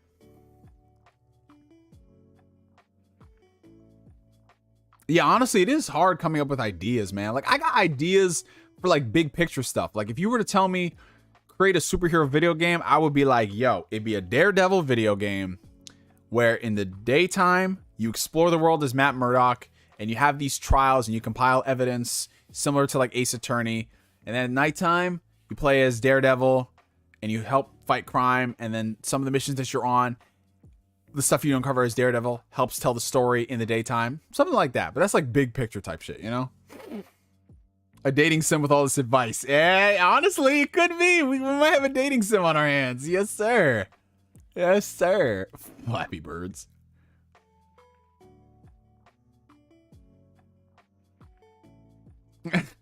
NKDN's like, I'm jealous. Your last girlfriend was Asian. Jesus, bro.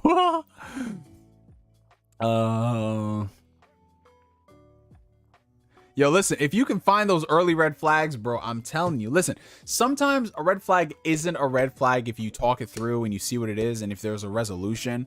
But 9 times out of 10, that shit is a red flag for a reason.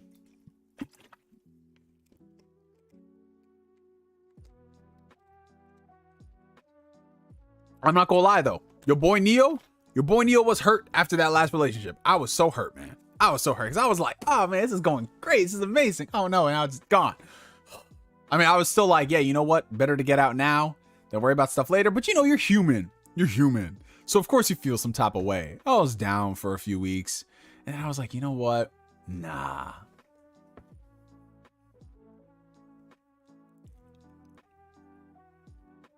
Would you date a girl with an OnlyFans?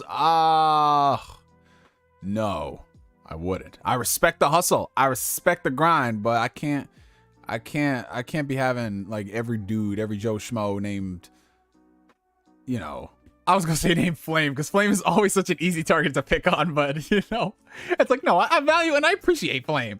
But no, I can't do that. Like, if you've seen my girl's coochie, I can't, bro. That'd be a weird ass conversation. Find out one of my boys subscribe to my girl's OnlyFans. I mean, yeah, sure, you put money in her pocket, but still, that's kind of fucking weird. Very strange. But listen, more power to the people that can. I'm not saying you can't do that. I can't do it.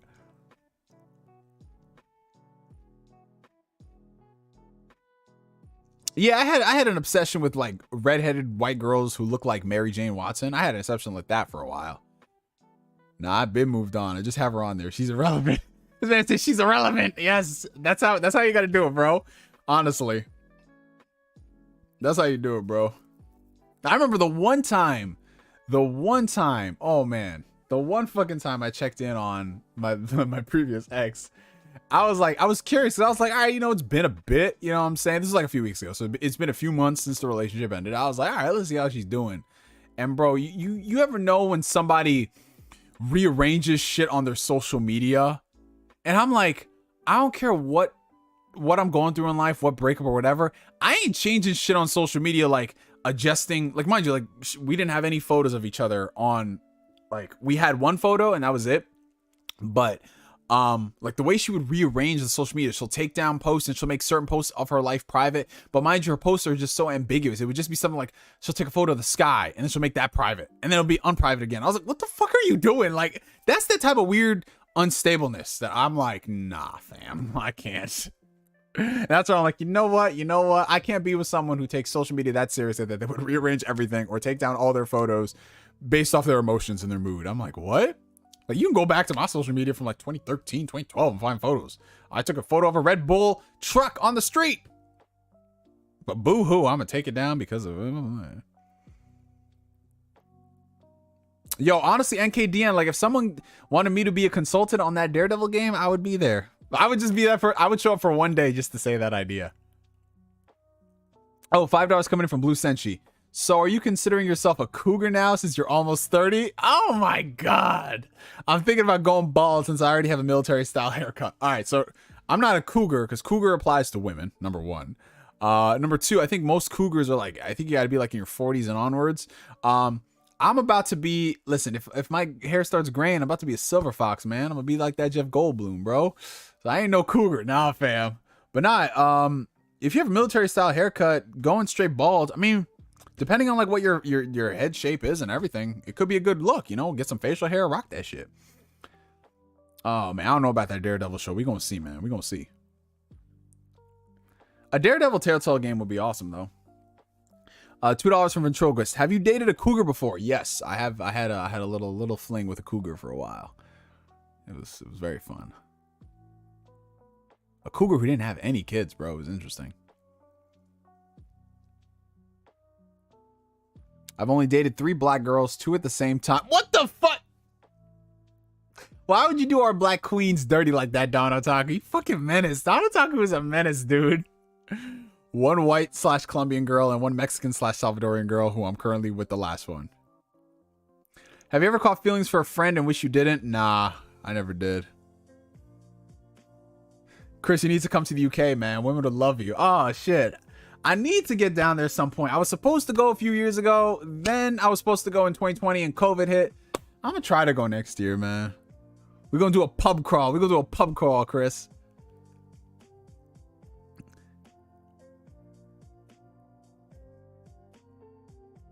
Wait, what the fuck? Lumify said he would date a girl if she had an OnlyFans, but only if the subscriber count is less than 92. 93 and up is a no-no. That's where the line is crossed. That's very specific. You're a manther. TLDR, matched the chick. We clicked hella. 4-hour calls nightly. She lives hundreds of miles away. I visited. We got along super well, but I came back and ghosted. She got cold feet, she says later. Oh, man. We had our respected words and moved on, but my ex heard and verbally harassed her ass for a whole day to the point where this chick got scared and begged me to stop my ex. Jesus, that's a wild turn of events. You weren't even lying, bro. Holy shit. Oh, man. You know what it is, bro? I've had that happen to me before. It's the weirdest thing, man.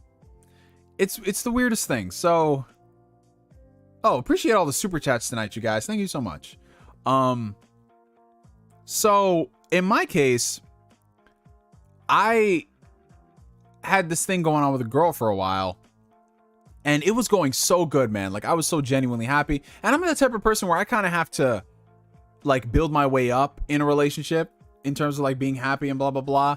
But if I'm happy off the rip, it's awesome. And shit was going really good, and then all of a sudden she just didn't want to date anymore. And I was so confused because first I was thinking, she got another nigga on the side or something. She was just like, no, it's just that I'm really scared of where this is going and I don't have control of the situation. And I was like, well, that's life. No one is in control of anything. No one's in control of what we do. You know what I'm saying? Like, we think we do, but there's some things that are out of our control. That's just life. And she was just really scared about getting involved with a person because that freedom was being taken away. And I know what y'all was saying. Well, she a hoe, Chris. She for the streets. But no, she was actually not any of those things. And so what it honestly comes down to is like people getting really scared that they're going down this path and they don't know the outcome. She doesn't know if one day she wakes up and I would cheat on her, or she wakes up one day and she realizes that this is not what she wants. Either way, it's kind of a good thing, because if someone's going to be honest and upfront and I could get myself out of that situation, that's a positive in my book. That's a plus. Like, people can view that as like, oh, boo-hoo. Yes, I understand sadness. Cry your tears, blah, blah, blah. But the sooner you can get out of this trouble, the sooner you're going to be able to heal, and then you can keep it pushing. Because the last thing you want is to run game, get tied down with somebody, and they do this goofy shit like months down the road. $5 from Blue Senshi. I'm about to be looking like a Mexican Walter White. Oh my god. That's gonna be, we're gonna call him Walter Blanco. Yes, sir. If you could live anywhere in the US, where would it be? You know what? I've been thinking, like, so when I move out of New York, I was thinking, obviously, like Dallas would be like a go-to for me, but I was looking at North Carolina for a while. I was looking at parts of Atlanta. I was thinking about Denver. Think about Seattle. I'm thinking about a bunch of different places, man. But yeah, Dallas, Atlanta, Denver, Seattle. Yeah, a bunch of different spots. $5 from Don Otaku. My girl knows I'm a fine erotica connoisseur and she's wanted to go through what I usually play / watch. I'm not letting her though. What the fuck? No. You need to do that. We need to get Mrs. Don Otaku to see what you be playing, bro. Cause you over here saying, I'm a big anime titter footer lover and proud. You be saying that shit, Don Otaku. But until your wife walks in and she's just like, Don, and you're like, oh, I ain't doing nothing. I'm just watching my good old wholesome Christian friend Neil GameSpark on the YouTubes. And she's like, oh, okay. Meanwhile, he's typing about this food or dick dine dish and dash. Neo, if your girl was making $1 million a year off of OnlyFans and gave you 70%, but your boys are subscribers, would you date her? Honestly, bro, sometimes money ain't everything, bro. Like, sure, $1 million and I'd be getting 700K. But like, that's just fucking weird. Like, I don't know how I'd be able to sleep at night. Yeah, you getting the bread, but still, that's fucking weird. Like, my homeboys have seen my girl's coochie. I can't do that, bro. I can't. I'm sorry. I know a lot of people be saying, nah, fam, I'm good with that shit. I've been riding my Lambo. Like, I'm like, all right, bro. I can't do it, bro. It's so interesting seeing like everybody's thought processes about all this. It's amazing. I honestly did not expect the stream to go. Jesus, we've been streaming for almost 3 hours. Holy shit, guys. I would be the most wholesome leader of a Playboy mansion, bro.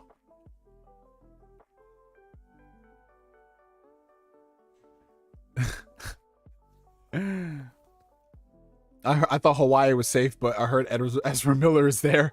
Yeah, you got to be careful, my Hawaii brethren. Be careful. Come to North Carolina, bro. I'm gonna think about it, man. North Carolina been kind of booming with the tech scene too. My boy Strictly is down there as well. A lot of people I know are actually down in North Carolina. Oh. Yeah, I'm not really beat up over it. I'm chilling. My ex sent me screenshots of her trying to video call her, insta calling a pussy. Oh, wow. That was a wild essay. Yeah, honestly, it would be, man. Like, I got some exes who would probably, like, fight for my honor. You know what I'm saying? If they ever do about something. But that's insane, though. That is wild, though, that you just ghost somebody after they came and they flew or they drove or they did whatever. You know, that is a little wild. Like, how old was she, bro? Like, that's some, like, early 20s type shit. Not people who we in our 30s or close to be 30.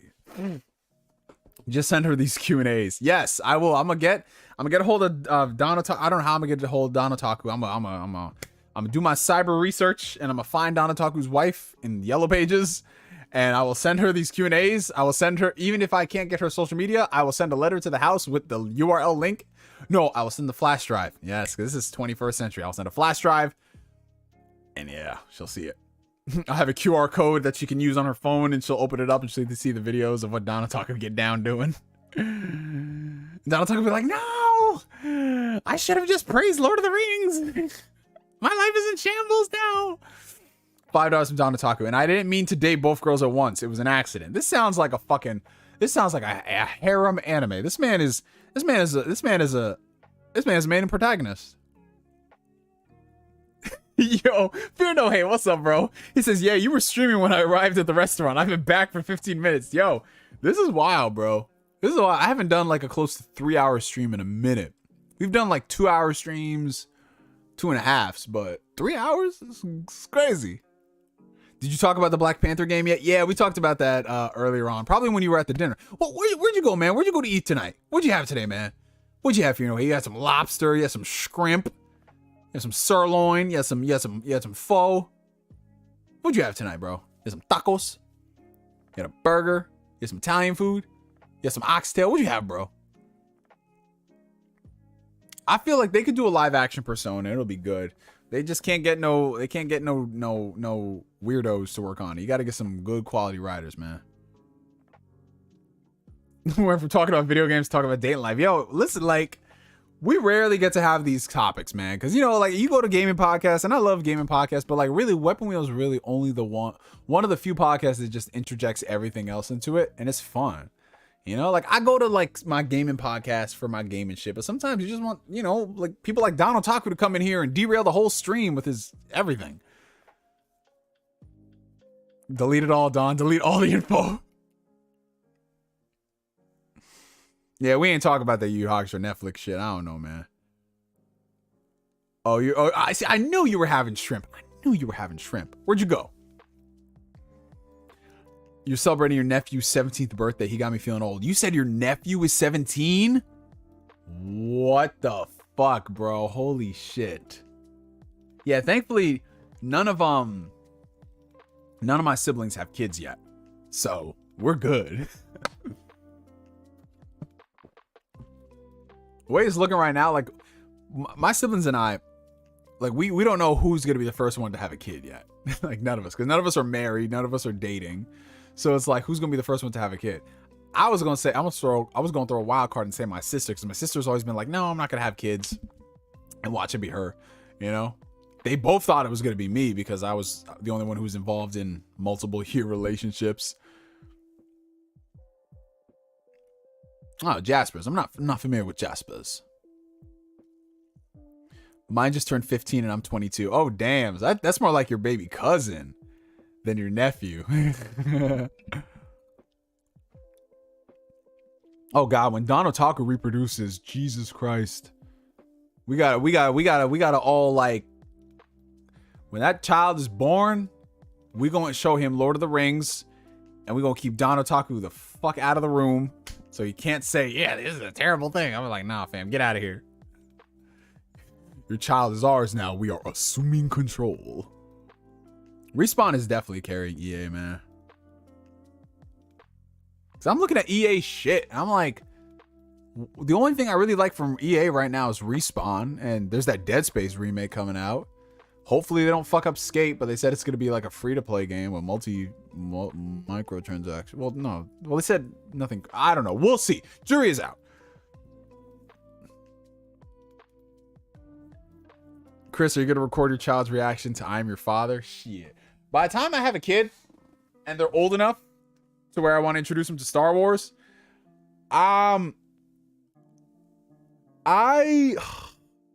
shit, bro, it's gonna be like the 50th. What are we at now? Empire Strikes Back came out in 80. We're at 40 years. Shit, man. It's probably not gonna be till like the 50th anniversary, man. Yeah, bro, I'm chilling. I ain't. Oh, Dominic's like, I'm on my third child. Listen, more power to the parents out there, man. I'm happy for y'all. I need to find the right person before I settle down and have kids, dude. And that's the thing. It's kind of tough when the women my age all want kids, and I'm like, nah, I'm good, chief. Yeah, no, the EA originals are fun, but I'm talking about like other stuff, like EA's other things that they put out, like their own major studios and all that.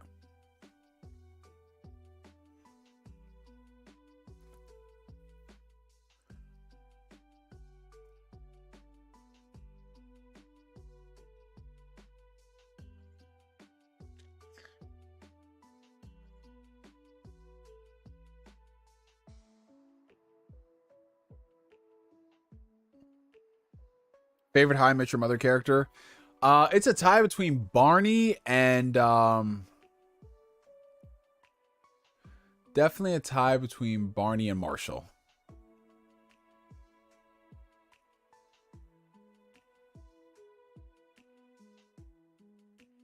Yeah, Jedi Fallen Order is awesome, except for that map design. Except for that fucking map design. Oh, nah, Neo, I have no kids. All my sister have children. Oh, okay, got you, bro. I was about to say, I was like, damn. Damn, bro.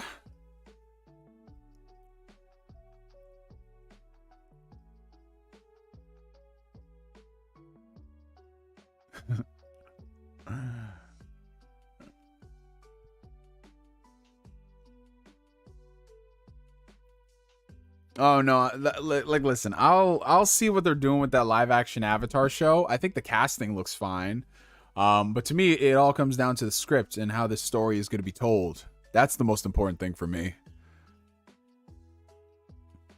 Oh yeah, slaps giving. That was great.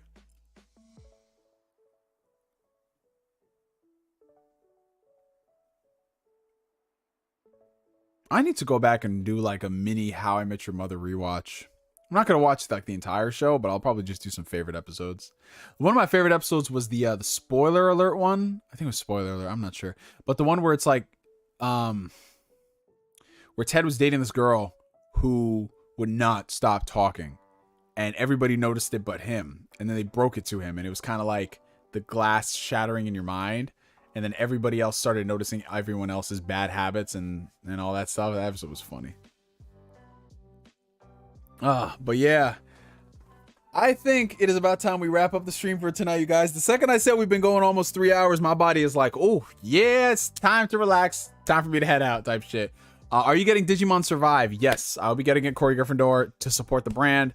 But I'll probably not be playing it for a while because, you know, you got that Xenoblade on Friday. But yeah, you guys, thank y'all so much for pulling up to the stream, y'all. Like I said, talk about this gaming shit is always fun, but you know, it's even better going ahead and talk about all this real world life shit, all this advice and everything.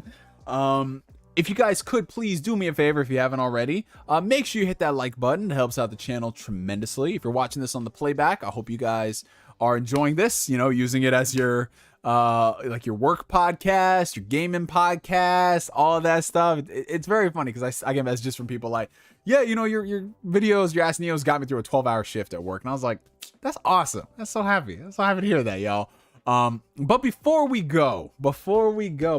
separate, and I love and leave every single one of y'all, we got to go ahead and have ourselves a hydration check. Now, you know this right now. You know this. Y'all on the stream, you be knowing what we doing, how we be getting down with the hydration checks. You know how this is. Hydration check is my way of keeping you guys accountable, getting your daily intake of water. You want to aim for at least a gallon of water a day or somewhere in that ballpark, over, under, depending on how thirsty you are. It's not Thursdays, but it is Tuesday, so it could be a Thirsty Tuesdays. Anyways, so yeah, on the count of 3, grab your favorite H2O beverage of choice, and we're gonna chug some water, y'all. So 1, 2, 3, hydration.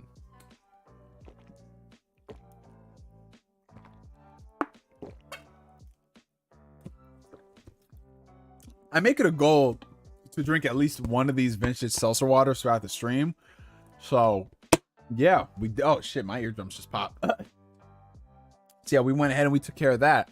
And last minute $2 super chat coming in from Don Otaku. When's the Fuda Fix Dick Dine and Dash live stream? Bro, I'll probably get banned from YouTube if I try to stream that shit. This man says he's gonna get the vodka bottles. Yo, listen, man. All I'm saying is, like, I want you to show up to the next stream, David. I want you to show up to the next stream. Please, please. Water is love, water is life. Exactly. That's a fact. But oh, Sam Sidequest came in. Neil, what's your favorite PS3 games? You know what, Sam? Because you came in last minute, I gotta go ahead and answer. Some of my favorite PS3 games. Oh man, okay. So Uncharted 2. What else? What else? We got 3D Dot Game Heroes. I really loved Resident Evil 5. I know a lot of people didn't like it because it was too actiony, but I loved Resident Evil 5. A bunch of different things on the PS3, like Jesus Christ, bro, there's so many games. I loved all the compilations they came out with, like, so all the collections from PS2 games, which I know is kind of cheating. But yeah, you know, like the Ratchet and Clank collection, the Jak and Daxter collection. Shit, like I'm just trying to think off the top of my head. Binary Domain was a lot of fun. Of course, you know, the Yakuza games that were on there. Jesus Christ, what else? I really enjoyed Fat Princess. Fat Princess was a lot of fun. A lot of the downloadable games like Fat Princess, Pain, Call of Duty World at War. I mean, a lot of these are multi-plat too. So, you know, there's that. Call of Duty World at War, Call of Duty Black Ops. Trying to think some other stuff. Oof. I'm trying to name things that are like mainly exclusives that were on the PS3. You know, like Tales, the Tales franchise, Tales of Exilia. Tales of Graces, F. I would say a Kingdom Hearts game, but there were no new Kingdom Hearts games on there, just remixes. Yeah, no worries, Sam, no worries. But yeah, if you wanted like recommendations, like 3D Dot Game Heroes is one of the best games you could get. It's like a nice little love letter to classic Legend of Zelda games. It's got a dope ass art style, great music as well. Yeah, that's just it was a lot of fun. God of War 3, of course. Oh, why am I forgetting some of these games? Because it's been so long since I played my PS3, dude.